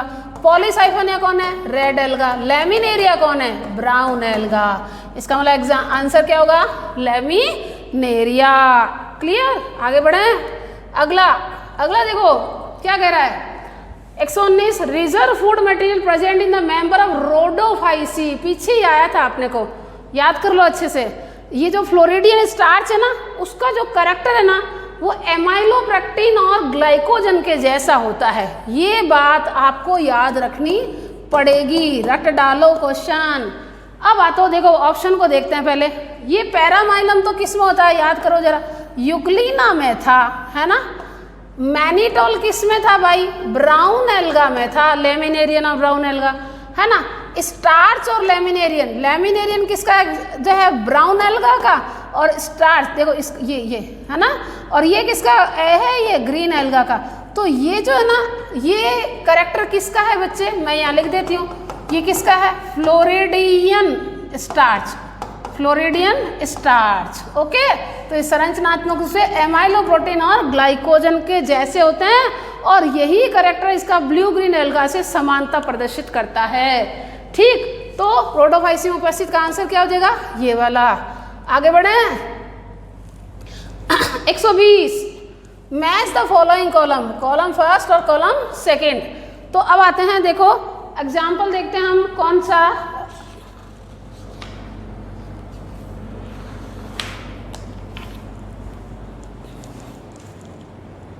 अब देखिए मैच द कॉलम फर्स्ट है कॉम्प्लेक्स पोस्ट फर्टिलाइजेशन इवेंट। आपने प्लांट किंगडम का अगर वन शॉट देखा होगा तो मैंने पॉलीसाइफोनिया की लाइफ साइकिल बताई थी। तो उस पॉलीसाइफोनिया में बहुत ही शानदार एग्जाम्पल दिखता है ना। गैमेटोफाइट के ऊपर कार्पोस्पोरोफाइट है ना, कार्पोस्पोरोफाइट से निकलते हैं कार्पोस्पोर और कार्पोस्पोर जो जर्मिनेट होकर बनाते हैं टेट्रास्पोरोफाइट। ठीक है, और टेट्रास्पोरोफाइट पर बनते हैं टेट्रास्पोर, और टेट्रास्पोर जर्मिनेट होकर वापस बनाते हैं कौन सी, गैमेटोफाइट। तो ये हैप्लोडिप्लॉन्टिक लाइफ साइकिल बहुत ही फेमस है, और इसमें मैंने वन शॉट में इसको पूरा एक्सप्लेन भी कर रखा है। तो ये किसका करेक्टर है बेटा, रेड एल्गा का। हो गया काम खत्म। ए का थर्ड, तो देखो ए का थर्ड इसमें और ए का थर्ड, तो इसको तो क्रॉस कर दो। ये बहुत बढ़िया तरीका है, ध्यान रखना ऐसे, जिससे क्या होगा, हमारा जल्दी ऑप्शन समझ में आएगा। अब आओ अगला, प्रिपरेशन ऑफ आइसक्रीम अभी पढ़ा था अपन एगार है ना। तो ये देखो अभी मैंने पीछे बोला, जस्ट पीछे वाला है, तो बी का फोर्थ देखो, बी का फोर्थ इसमें 1 है, तो चांस किसके बन रहे हैं, इसके। फिर भी फिलामेंटस बॉडी, ये क्या होगी, एक्टोकार्पस, ये भी पीछे बोला मैंने, ब्राउन एल्गा, फिलामेंटस भी हो सकते हैं और पैरेनकाइमेटस, तो ये क्या होंगे, इसका ये, ठीक है। और फिर स्पेस एल्गा कौन, स्पाइरुलिना, पीछे मैंने नोट्स में भी बना रखा है, ठीक है, तो ये भी आपको ध्यान रखना है। तो अब अल्टीमेटली क्या हो, कॉम्प्लेक्स फर्टिलाइजेशन ए का 3rd, ठीक है। फिर प्रिपरेशन आइसक्रीम एगार, ठीक है, फिलामेंटस बॉडी ये हो गया, और स्पेस एल्गा ये हो गया, ठीक है, ओके। स्पेस एल्गा ये रहा 2nd, तो आंसर क्या हो गया हमारा, ध्यान रखना मैंने 2nd लिखा है यहाँ, ठीक है। आ गया सबको समझ में, पक्का याद करने की चीज़ें हैं, और इन सब का डिस्कशन पहले हो चुका है, इसलिए मैं यहाँ समय नहीं खराब करती, ये बात हुई नहीं थी, ठीक है, इसलिए मैंने बोली है। आगे बढ़े, अगला देखो, विच of the group of plant is non amphibians. Amphibians आपको पता है ब्रायोफाइटा है ना बेटा, ब्रायोफाइट्स है ना, वो ऐसे देखो, ये वाटर रिजर्वायर है ना, इनके यहाँ किनारों पर ग्रो होते हैं, ये देखो ये किनारों पर, जैसे ये फ्यूनेरिया है ना, जैसे ये गैमेटोफाइट और ये स्पोरोफाइट, ठीक है। तो अब क्या होगा, जैसे ये गैमेटोफाइट है, गैमेटोफाइट में जैसे जो एंथ्रीडियल ब्रांच है, तो ये एंथ्रीडियल ब्रांच क्या होंगे, एंथ्रोजोइट पहले यहाँ गिराएगी, मतलब रिलीज करेगी, और ये पानी से होते हुए आर्चिगोनियम में जाएंगे। इसका मतलब इसकी लाइफ साइकिल को कंप्लीट करने के लिए जल और स्थल, क्योंकि ग्रो तो हो रहे हैं लगभग स्थल पर, दलदली क्षेत्र में, लेकिन निषेचन के लिए किसकी जरूरत है, जल की। तो इसका मतलब क्या हो गया, जल स्थलचारी यानी एम्फीबियंस, ओके। तो ये कौन होगा, ब्रायोफाइटा, क्योंकि ये तो टोटली क्या है, स्थलीय है ना, और एल्गी क्या है, टोटली जलीय है, और फर्न क्या है, टेरिडोफाइटा, तो ये भी क्या है, स्थलीय है। तो कौन सा जगत, उभयचर माने जल स्थलचारी, तो कौन होंगे, ब्रायोफाइटा, याद रखेंगे, कारण भी समझ में आना चाहिए। अगला 122 गैमा कप देखो, मार्केंसिया का डायग्राम आपने बनाया ऐसे, मैं एक ही ब्रांच बना रही, दोनों नहीं बना रही। यहाँ पे ये जो मीडियन ग्रोव है, यहाँ पर ऐसा कप लाइक स्ट्रक्चर होता है ना, तो इसका अगर मैं ऐसे TS काटूँ तो ये शक्ल ऐसे दिखती है, देखो ये ऐसे, ये गैमा कप है, ठीक है, ये मैं थैलस बना रही हूँ, ठीक है। और इस गैमा कप में ये क्या होती है, ये गैमी होती है, स्टॉक्ड, ठीक है। ये गैमी क्या होती है, ये अगर मुख्य प्लांट से डिटैच हो जाए, डिटैच में ना पृथक हो जाए, तो ये नया प्लांट ग्रो करती है, तो ये एसेक्सुअल बर्ड्स कहलाती है, एसेक्सुअल रिप्रोडक्शन में काम आती है, ठीक है। तो देखो ये क्या करेगा गैमा पे, asexual bird present on Marsilea, नहीं बेटा, मार्सिलिया तो क्या होता है, टेरिडोफाइटा है, ये बच्चे बहुत गलती करेंगे, है ना, टेरिडोफाइटा है। अब आओ सेक्सुअल बर्ड, ये वापस आपको पहली बात तो सेक्सुअल बर्ड ही नहीं है, ये बात तो सही थी पर ये गलत थी। एसेक्सुअल बर्ड प्रेजेंट इन मार्केंसिया, मार्केंसिया क्या है, ब्रायोफाइटा, ब्रायोफाइटा में कौन, लीवरवर्ट, है ना। तो जो क्या कहते हैं इसे, गैमा कप की उपस्थिति है ना, ध्यान रखना आपको, गैमा कप किस में होते हैं, लीवरवर्ट में होते हैं, मॉसेज में नहीं होते हैं, ध्यान रखना डिफरेंस है, सेक्सुअल बर्ड नहीं होती। इसका मतलब आंसर क्या हो जाएगा, 3rd, मार्केंसिया में उपस्थित अलैंगिक कलिकाएं होती है, जो कि डिटैच होकर नया प्लांट बनाती है। अगला सेलेक्ट इनकरेक्ट मैच, है ना, इसको असुमेलित को चयन करना है। आइए, मार्केंसिया डायोसियस, बिल्कुल आपने देखा, देखो एक मार्केंसिया तो ऐसा बनाया है जिसमें ये देखो ये ऐसे लूज से हैं, तो जो लूज से है ना वो कौन है, आर्चिगोनियल डिस्क, है ना, आर्चिगोनियल डिस्क, और ये क्या हो जाएगा, आर्चिगोनियोफोर, आधा लिखा मैंने, तो इसका मतलब ये कौन हो जाएगा, फीमेल प्लांट, क्योंकि फीमेल रिप्रोडक्टिव स्ट्रक्चर है। दूसरा मार्केंसिया बना रखा ना, तो वो ऐसा बनाया हुआ, देखो इसमें ये देखो ऐसे, ये और ये कॉम्पैक्ट है, तो ये है एंथ्रीडियल डिस्क, क्या है, एंथ्रीडियल डिस्क, ओके। तो इसका मतलब ये क्या हो गया, मेल प्लांट, बात हो गई खत्म। इसका मतलब ये तो सही है। फ्यूनेरिया डायोसियस, फ्यूनेरिया मोनोइशियस होता है।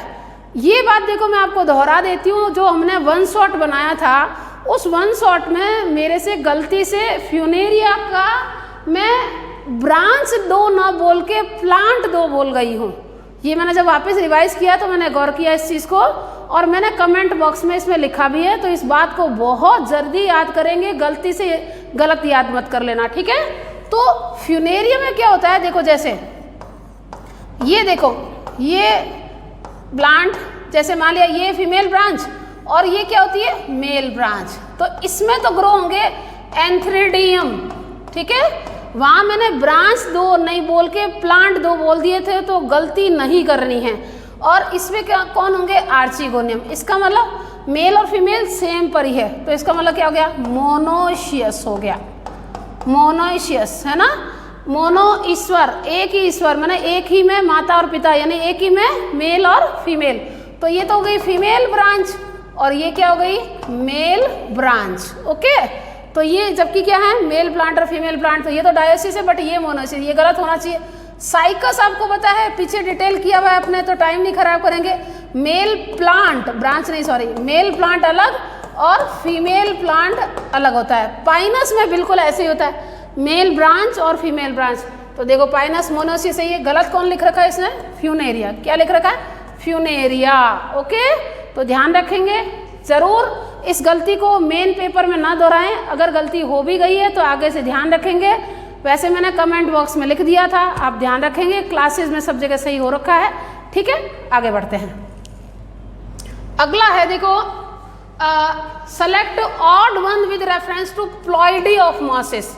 मॉसेस में ध्यान रखना है ना, मॉसेस का मतलब कौन आ गया ब्रायोफाइटा, और ब्रायोफाइटा की आपको पता है मेन प्लांट बॉडी कैसी होती है एन, यानी गैमेटोफाइट, और गैमेटोफाइट में male gamete female gamete cross करके जाइगोट बनाते हैं, और जाइगोट लगातार माइटोसिस करता है, और माइटोसिस से क्या बनते हैं स्पोरोफाइट बनते हैं।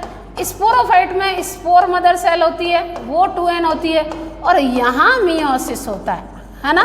और इस मियोसिस से जो स्पोर बनते हैं वो जर्मिनेट होकर प्रोटोनिमा बनाते हैं, तो ये स्पोर n, इसका मतलब ये भी n, और इससे फिर क्या बनता है लीफी गैमेटोफाइट बनता है। तो ये देखो यहीं पे आ गई हूँ मैं वापस यहाँ पर, ठीक है। तो अब देखो select odd with reference to ploidy of moss. Archegonium अभी पीछे बनाया था, आर्चिगोनियम कहाँ होंगे मेल फीमेल गैमेट कहाँ बनेंगे, तो यहाँ गैमेटोफाइट है ना, ये देखो जैसे यहाँ आर्चिगोनियम हुए, ठीक है, और यहाँ क्या होंगे एंथ्रेडियम, तो इसी गैमेटोफाइट पर हैं, तो इसका मतलब इसकी क्या होगी प्लॉइडी n, ठीक है, इसकी प्लॉइडी क्या होगी n। गैमेटोफाइट क्या होगी इसकी प्लॉइडी n। कैप्सूल, कैप्सूल कौन है, ये जो स्पोरोफाइट है ना, स्पोरोफाइट फूट सीटा और कैप्सूल में, याद करो देखो ये डायग्राम ऐसा है ना, ये देखो कैप्सूल, इसमें ये स्पोर मदर सेल है, तो कैप्सूल क्या होता है स्पोरोफाइट का पार्ट होता है, इससे ये कैसा होता है 2n है ना। और प्रोटोनिमा अभी ये देखो बनाया मैंने ये वाला, ये है ना, तो ये प्रोटोनिमा क्या होता है n। तो इसका मतलब गुणिता के मामले में विषम कौन है संपोट, ओके। तो ये बात क्लियर पक्की। तो आगे बढ़ते हैं, 24 हो गया है, अब आते हैं 25। Choose the correct statement. Correct statement थोड़ा बड़ा है तो हिंदी इंग्लिश दोनों समझाऊंगी। The plant body in bryophyta is more differentiated than algae and pteridophyta. ये तो मामला गलत हो गया, ब्रायोफाइट की पादप शैवाल से तो अधिक विभेदित है पर टेरिडोफाइटा से नहीं, तो ये मामला यहाँ पर गलत हो गया है ना, तो ये गलत हो गया। ऑप्शन देखो देखते ही क्रॉस हो रहा है साफ साफ। Bryophyte are economically less important but ecological more important, बिल्कुल सही है। बताओ वैसे तो इंपॉर्टेंस ही नहीं पर इकोलॉजिकली 2 जगह पर इंपॉर्टेंट है। सबसे बड़ी इंपॉर्टेंट क्या बात है कि ये जो है क्या कहते हैं लिथोसियर जो ना succession plant succession community development, उसमें जो मरुक्रमक लिथोसियर जो ये मैं जो बोल रही हूँ ये लिखा है इकोसिस्टम वाले चैप्टर का लास्ट पार्ट है ना, पादप अनुक्रमण, उसमें ब्रायोफाइटा का सबसे बड़ा रोल है।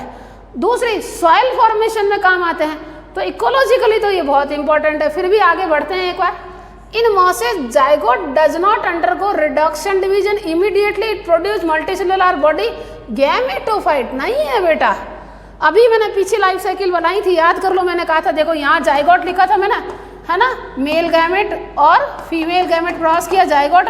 यहाँ मैंने क्या लिखा था, याद कर लो, माइटोसिस लिखा था। तो मैंने ये कैप्सूल है ना ये बनाया था, तो ये फूट जो है यहाँ फूट हो गया, ये सीटा हो गया, और ये कैप्सूल, ये स्पोरोफाइट प्लांट हो जाता है। ओके, तो इसका मतलब गैमेटोफाइट नहीं, स्पोरोफाइट बनाता। तो ये बात भी गलत है। The sporophyte is not free living but attach on non photosynthetic. मामला गड़बड़ा गया। देखो जैसे मैं फ्यूनेरिया का डायग्राम बनाती हूँ, है ना, तो देखो ये राइजोइड, ये एक्सिस, और ये मैं मान लिया फीमेल ब्रांच ही बनाई हूँ, ठीक है, फीमेल ब्रांच। तो ये जो लीफ लाइक अपेंडेजेस है ना, ये क्या काम आते हैं, फोटोसिंथेसिस करते हैं ना बेटा, है ना। तो मेन गैमेटोफाइट तो ये है, तो गैमेटोफाइट नॉन फोटोसिंथेटिक नहीं होता, तो ये बात भी गलत है। तो ये बात क्या हो गई, सही है ना। देखो ब्रायोफाइट ये तो हो गया था। ब्रायोफाइट आर्थिक रूप से कम महत्वपूर्ण, एनसीईआरटी में लिखा हुआ साहब, लेकिन पारिस्थितिक रूप से अधिक महत्वपूर्ण बता दिया था आपको, ये बात सही है। मॉसेज के युग्म में तुरंत न्यूनीकारी तो नहीं होता, ये तो इसने सही लिख दिया। यह युग्मकोद्भिद नहीं, ये किस में बनाता है, बीजाणुद्भिद बनाता है। क्या बनाता है, बीजाणुद्भिद पादप बनाता है, जो युग्मकोद्भिद पर डिपेंड करता है, ठीक है। फिर मॉस के बीजाणुद्भिद मुक्तजीवी नहीं होता, ये बात सही है क्योंकि इस पर जुड़ा है। यह अप्रकाश संश्लेषी नहीं होता है, ये कैसा होता है, प्रकाश संश्लेषी होता है। ओके, तो नेक्स्ट बढ़े हम आगे। अगला देखो क्या कह रहा है, spore of liverwort and mosses germinate to produce A and B respectively. अब आप देखो, आप एक बार प्लीज याद रखेंगे, ब्रायोफाइटा है ना, ब्रायोफाइटा में जो लीवरवर्ट है और मॉसेज है, उसमें आपको विशेष ध्यान रखना, इसको कहते हैं हम डायरेक्ट जर्मिनेशन। क्या कहते हैं, अभी बता दूंगी मैं आपको, डायरेक्ट जर्मिनेशन। और इसको कहते हैं इनडायरेक्ट जर्मिनेशन, इनडायरेक्ट जर्मिनेशन। इसमें क्या होता है, जब ये स्पोरोफाइट से जब ये स्पोर बाहर निकलते हैं ना, ये स्पोर, तो स्पोर जर्मिनेट होकर सीधा क्या बनाते हैं, लीफी गैमेटोफाइट ही बनाते हैं। सॉरी, ये नहीं बनाना था मुझे, ऐसा नहीं बनाना था, ये बनाना था, ये, क्योंकि लीवरवर्ट है ना, तो ये ऐसी शक्ल होंगे, ठीक है। लेकिन जो मॉसेज है उसमें क्या होगा, स्पोर जर्मिनेट होकर पहले प्रोटोनीमा बनाएगा। फर्स्ट स्टेज क्या होगी, प्रोटोनीमा, और उससे सेकेंड स्टेज क्या होगी, ये लीफी गैमेटोफाइट। तो ये सेकेंड स्टेज क्या होगी, लीफी गैमेटोफाइट। तो आओ जरा देखो क्या कहता है, ये कह रहा है spore liverwort mosses germinate produce A and B respectively, gametophyte protonema, ठीक है, gametophyte leafy stage, protonema sporophyte, liverwort and, हाँ अच्छा, लीवरवर्ट क्या बनाता है, गैमेटोफाइट, और germinate to produce, spore liverwort germinate to produce, ठीक है। ये देखो लीवरवर्ट तो डायरेक्ट गैमेटोफाइट बनाएंगे, अभी बोला था डायरेक्ट जर्मिनेशन, और ये प्रोटोनीमा बनाएंगे, ये बात सही लग रही है। फिर भी आगे बढ़ते हैं, गैमेटोफाइट लीफी स्टेज नहीं बनाता, क्योंकि पहले प्रोटोनीमा बनाता है फिर लीफी गैमेटोफाइट बनाता है। प्रोटोनीमा, ये तो बात बिल्कुल ही गलत है, क्योंकि ये तो प्रोटोनीमा बनाता ही नहीं है, ये तो डायरेक्ट जर्मिनेशन करता है, ठीक है। और फिर प्रोटोनीमा ये करे, तो ये क्या हो गया आंसर, ये बिल्कुल इसी की बात कर रहा है। ये बात किसकी कर रहा है, डायरेक्ट जर्मिनेशन और इनडायरेक्ट जर्मिनेशन का मीनिंग आपको समझ में आया होना चाहिए। क्लियर। अगला आता है क्वेश्चन अपने 127, है ना, which one is most developed sporophyte among the following. Please, इसमें ये आरटीडी क्वेश्चन है और इसमें एक कॉन्सेप्ट क्या है वो बता देती हूँ मैं आपको। असल में क्या होता है, एल्गी से जब हम एंजियोस्पर्म की तरफ जाएंगे, एल्गी से एंजियोस्पर्म की तरफ जाएंगे, तो लगातार स्पोरोफाइट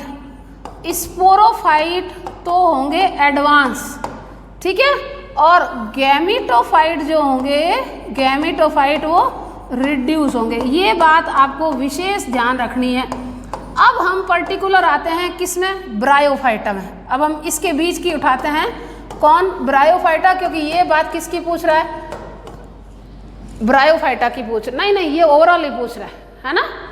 अब देख मेरी बात सुन, एल्गी से भाई क्या होगा, एल्गी के बाद ब्रायो, फिर टेरिडो आएगा, फिर जिम्नो आएगा और लास्ट में कौन आएगा, जिम्नो एंजियोस्पर्म। तो अब देख ये कह रहा है मोस्ट डेवलप कौन होगा, इधर देखो आप फ्यूनेरिया। अच्छा ये देखो इसमें आपको ध्यान रखना है, ब्रायोफाइटा में जो पहले कौन आते हैं याद करो, लीवरवर्ट आते हैं और बाद में कौन आते हैं, मॉसेज आते हैं, है ना। तो इसका मतलब इसका स्पोरोफाइट इसकी तुलना में अधिक एडवांस होगा, किसका, इसका, है ना। तो ये अधिक एडवांस होगा इसकी तुलना में। समझ में आ रही है मेरी बात। लीवरवर्ट का मॉसेस उसकी तुलना में प्रिमिटिव, या मैं कहूँ कि मॉसेस का स्पोरोफाइट लीवरवर्ट की तुलना में अधिक एडवांस होता है। तो अब देखो इसको सेलेक्ट करेंगे तो इसको, अब ये तो लेमिनेर है तो ये तो एल्गी ही आ गई, ये तो एल्गी ही आ गई। इसका मतलब आपको ये वाला पैटर्न फॉलो करना है, ठीक है। तो ये सबसे मोस्ट एडवांस किसका हो गया, फ्यूनेरिया का। कारण समझ गए, कॉन्सेप्ट समझ में आया हुआ होना चाहिए, ये बात बिल्कुल समझ में आई हुई नहीं चाहिए, ठीक है। आगे बढ़े, अगला देखिएगा 128, match the following column, column first और सेकंड। क्या कह रहा है ये, वेस्कुलर क्रिप्टोगेम। ये देखो एक मैंने वन शॉट बनाया था तो आपको एक चार्ट बताया था, मैंने कहा था इंट्रोडक्टरी चार्ट है, उसमें समझ में आना चाहिए, है ना। ये देखो थोड़ा सा विशेष ध्यान रखेंगे, प्लांट किंगडम है ना, उसमें कौन आते हैं, पहले थैलोफाइटा फिर एम्ब्रियोफाइटा, है ना। थैलोफाइटा में कौन आएंगी, एल्गी, मतलब क्लोरोफाइसी, फियोफाइसी, रोडोफाइसी, सारे लिखूंगी नहीं मैं। और एम्ब्रियोफाइटा में कौन आएगा, ब्रायोफाइटा और ट्रेकियोफाइटा। ट्रेकियोफाइटा मतलब कौन आ गए, वेस्कुलर प्लांट। ट्रेकियोफाइटा में कौन आएंगे, टेरिडोफाइटा और स्पर्मेटोफाइटा। स्पर्मेटोफाइटा में कौन आएंगे, जिम्नोस्पर्म और एंजियोस्पर्म। तो अब देखो आपको क्या करना है, वेस्कुलर क्रिप्टोगेम। अब दूसरा वर्ड और आया, मैंने कहा था याद करो, प्लांट किंगडम को दूसरा एक तरीका है, एक तो क्रिप्टोगेम और एक फेनेरोगेम। फेनेरोगेम मतलब फ्लावरिंग प्लांट, यानी कि जिम्नोस्पर्म और एंजियोस्पर्म। तो ये कह रहा है वेस्कुलर और क्रिप्टोगेम। तो देखो इसका मतलब क्रिप्टोगेम में कौन आएगा, थैलो, ब्रायो और टेरिडो। इसका मतलब ये क्या होगा कि वेस्कुलर बंडल तो बन गए हैं लेकिन फ्लावर नहीं बने, तो कौन आएगा, टेरिडोफाइटा। तो आओ जरा, वेस्कुलर क्रिप्टोगेम कौन, टेरिडोफाइटा हो गया। थैलोफाइटा कौन, अभी देखो बोली थी मैंने, कौन आएगी इसमें, एल्गी। कौन आएगा, एल्गी। तो ये हो गया एल्गी, ठीक है। स्पर्मेटोफाइटा अभी बोला था मैंने, ये कौन आएंगे, जिम्नोस्पर्म और एंजियोस्पर्म। तो ये कौन आ गए, ये। और फर्स्ट एम्ब्रियोफाइटा, देखो ये एम्ब्रियोफाइट शुरू ही कहाँ से हुए थे, ब्रायो से, तो ये हो गया ब्रायोफाइटा। तो देखो अब क्या आ रहा है, वेस्कुलर क्रिप्टोगेम का एक का ए ही आ रहा है, ये देखो यहाँ से, या तो ये हो सकता है या ये हो सकता है, तो इसको तो और इसको तो काट ही दो आपने, है ना। फिर क्या आ रहा है, थैलोफाइटा एल्गी, तो एक का 4, एक का 3, बी का 3, है ना। तो ये हो सकता है। अब फिर भी मिलाओ, सी का 3, ठीक है, और डी का ये रहा डी का 2, तो ये क्या हो गया, आंसर थर्ड। ओके, इसमें लिखा हुआ नहीं है, बात समझ में आ गई। आगे बढ़े, अगला क्वेश्चन देखो 129, choose odd one out with reference to bryophyta, है ना। ब्रायोफाइटा के लिए ऑड को चूज करना है। ये पहले कितनी बार बोल चुकी है, इसलिए मैं ये बात नहीं करूंगी। और ब्रायोफाइटा को किसमें दो ग्रुप में डालते हैं, लीवरवर्ट एंड मॉसेस, है ना। फिर हॉर्सटेल, ये कौन है बच्चे, टेरिडोफाइटा है ना, क्योंकि ये तो कौन है, ब्रायोफाइटा। ब्रायोफाइटा को दो ही ग्रुप हैं, आपको पता है, लीवरवर्ट और मॉसेस, अभी 2 बार बोल चुकी हूँ मैं। Plant with root like stem like, stem है ये, STEM है, stem like and leaf like structure. ये भी बात किसकी है, ब्रायोफाइटा की, क्योंकि अभी तक वेस्कुलर बंडल नहीं है। रूट, स्टेम, लीफ कहाँ जाकर डेवलप होती है, टेरिडोफाइटा तक। तो ये बात सही है। अकर डैम्प, ह्यूमिड एंड शेडेड एरिया, ये भी बिल्कुल सही है, क्योंकि ये इसका करेक्टर ही क्या है, मार्शी एरिया में, है ना। तो ये हॉर्सटेल क्या है, टेरिडोफाइट्स होते हैं।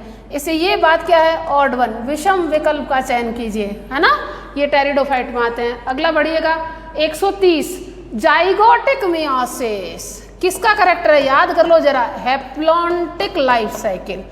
किसमें, हैप्लॉन्टिक लाइफ साइकिल, जिसकी मेन प्लांट बॉडी होती है गैमीटोफाइट।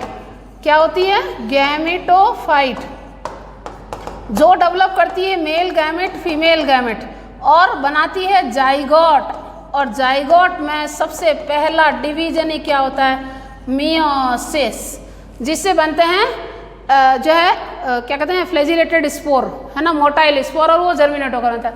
तो अब देखो, all of the following except तो देखो ये क्या है, अच्छा ये एग्जाम्पल किसका है, जनरली एल्गी में, ध्यान रखना जनरली, या मैं कहूँ मोस्ट ऑफ एल्गा, क्योंकि कुछ अपवाद हैं इसलिए ध्यान रखेंगे कहीं वो ही नहीं आ जाए। स्पायरोगायरा ये होगा, यूलोथ्रिक्स होगा।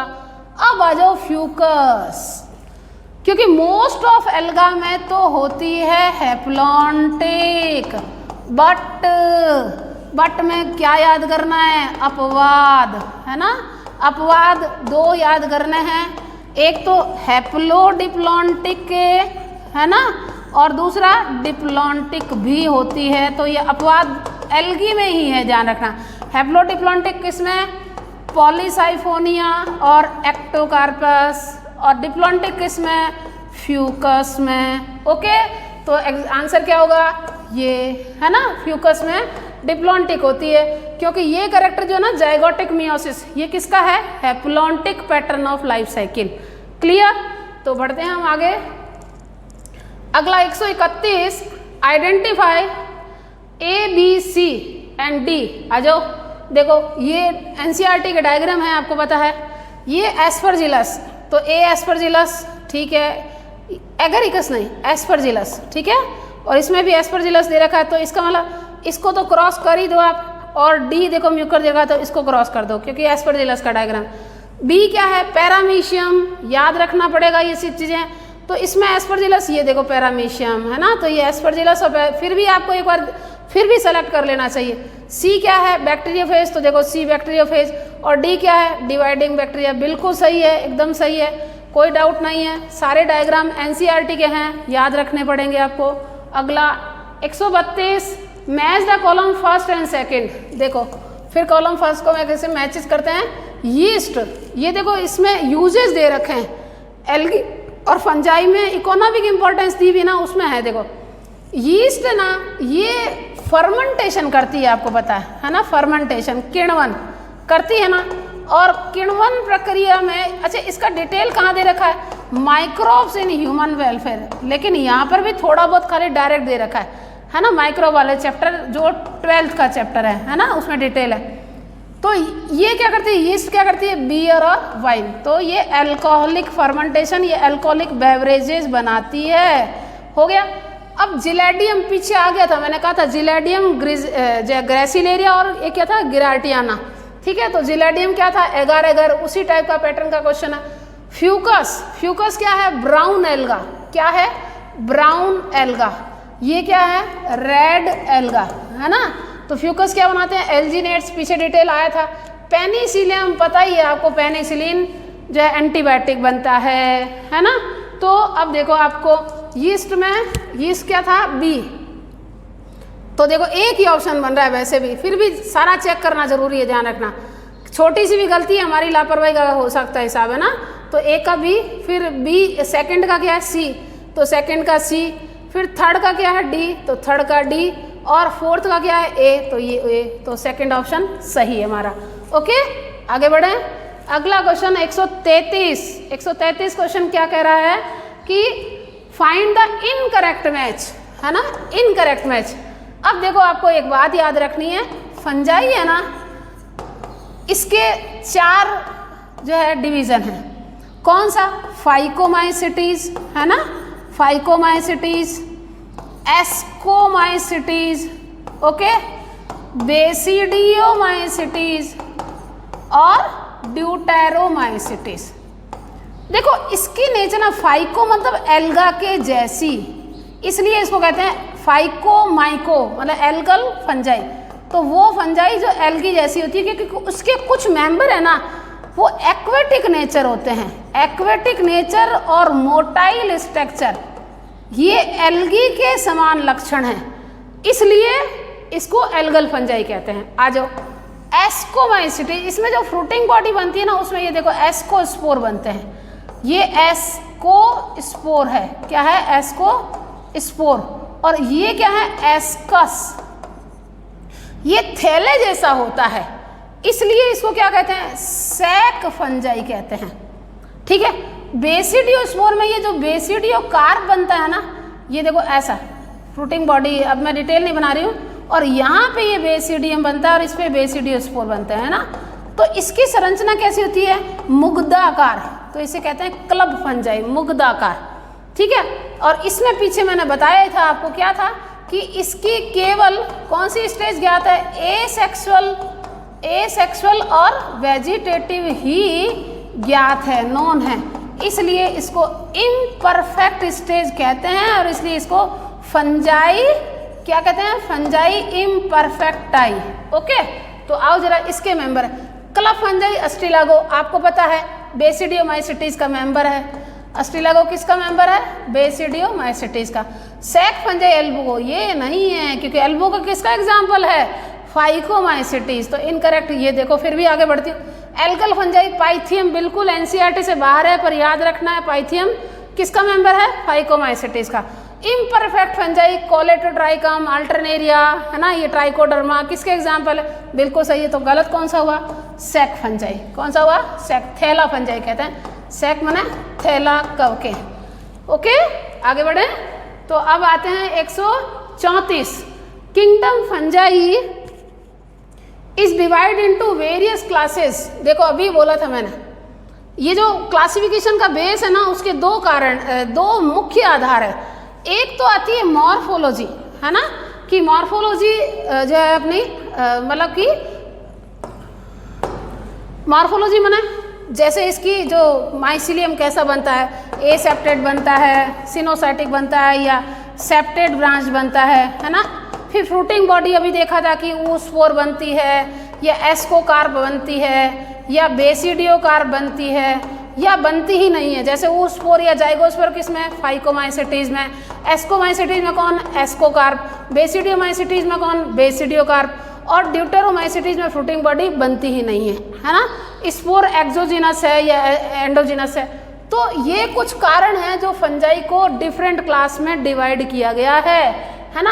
अब मोड ऑफ न्यूट्रिशन ये कोई कारण नहीं है, ठीक है। पिगमेंट तो होता ही नहीं है। मॉर्फोलॉजी ऑफ माइसिलियम, है ना, ये देखो ये भी आ गया।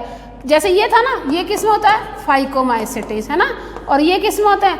एस्को, बेसिडियो और ड्यूटेरो, ठीक है। अब ड्यूटेरो में जो है डाइकैरियन फेज नहीं बनती, लेकिन इसमें तो क्या होती है? डाइकैरियन, यानी प्राइमरी माइसिलियम और सेकेंडरी माइसिलियम दोनों ही टाइप के बनते हैं। तो इसलिए मॉर्फोलॉजी ऑफ माइसिलियम इसका कारण है। तो कवकजत को किसके आधार पर विभिन्न वर्गों में बांटा गया? पोषण प्रक्रिया, क्योंकि ये तो सभी हेटेरोट्रॉप्स होते हैं, है ना, ये तो सभी ऑल आर हेटेरोट्रॉप्स, है ना, तो ये तो हो ही नहीं सकता। फिर वर्णक तो होते ही नहीं है इसमें, भ्रूण इसमें बनता ही नहीं है, क्योंकि भ्रूण तो बनना स्टार्ट कहाँ से होता है? एम्ब्रियोफाइट यानी कि ब्रायोफाइटा से शुरू होता है। ओके, आगे बढ़ते हैं। Last question, choose the correctly matched option in all 3 columns. ध्यान रखना, ऑल 3 कॉलम्स को ध्यान रखना, तीनों कॉलम सही मैच होने चाहिए, ऐसे नहीं कि एक ही में। डाइनोफ्लैजिलेट, लॉन्गिट्यूडनल एंड ट्रांसफर, देखो पीछे डायग्राम बनाया था इसलिए टाइम नहीं खराब करके, ये देखो ये ट्रांसफर और ये लॉन्गिट्यूडनल, सही है। डायटमस अर्थ नहीं, क्योंकि ये कैरेक्टर किसका है? डायटम का। तो ये बात तो सही बन रही है ना। मैं इसको ले लेती हूँ, ये बात तो सही बन रही है, पर ये बात इसके साथ मैच नहीं कर रही है। स्लाइम मोड, सेप्रोफाइट, ये बात तो सही बन रही है। स्पोर पॉजेज ट्रूवाल, ये बात भी सही बढ़ रही है। फिर भी देखते हैं आगे। डायटम फ्लॉट पैसिवली, ये बात तो सही बन रही है। सिलिकेटेड सेल वॉल नॉट प्रेजेंट, नहीं, प्रेजेंट होती है, तो ये बात सेट नहीं बन रही है ना, इसलिए क्रॉस किया है। Euglenoids pellicle present in cell on cell wall, बाबा सेल वॉल होती ही नहीं है यूग्लिनाइड्स में, इसलिए यहीं पे गलत हो गया। ऑटोट्रॉप एंड हेटेरोट्रॉप सही थी बात, पर ये सेल वॉल नहीं होती है ना। तो इसका मतलब ये तीनों मैच सही है। स्लाइम मोल्ड है वो सेप्रोफाइट्स होते हैं और इनकी स्पोर में ट्रू सेल वॉल होती है। तो ये हमारा 135 क्वेश्चन पूरे कंप्लीट हो गए हैं। बच्चे अपना सारे मार्क्स काउंट करेंगे और ज़्यादा से ज़्यादा ट्राई करेंगे कि हम हो सके तो 360 में से 360 लाएं, क्योंकि मिशन 360 का मतलब क्या होता है? बायोलॉजी टोटल 360 की आती है। तो अगर बायोलॉजी की एनसीईआरटी पे पकड़ इतनी मजबूत होगी कि आपको एनसीईआरटी का वर्ड टू वर्ड याद है, तो आप निश्चित रूप से मिशन 360 को पूरा कर सकते हैं। तो best wishes for NEET 2021। Okay.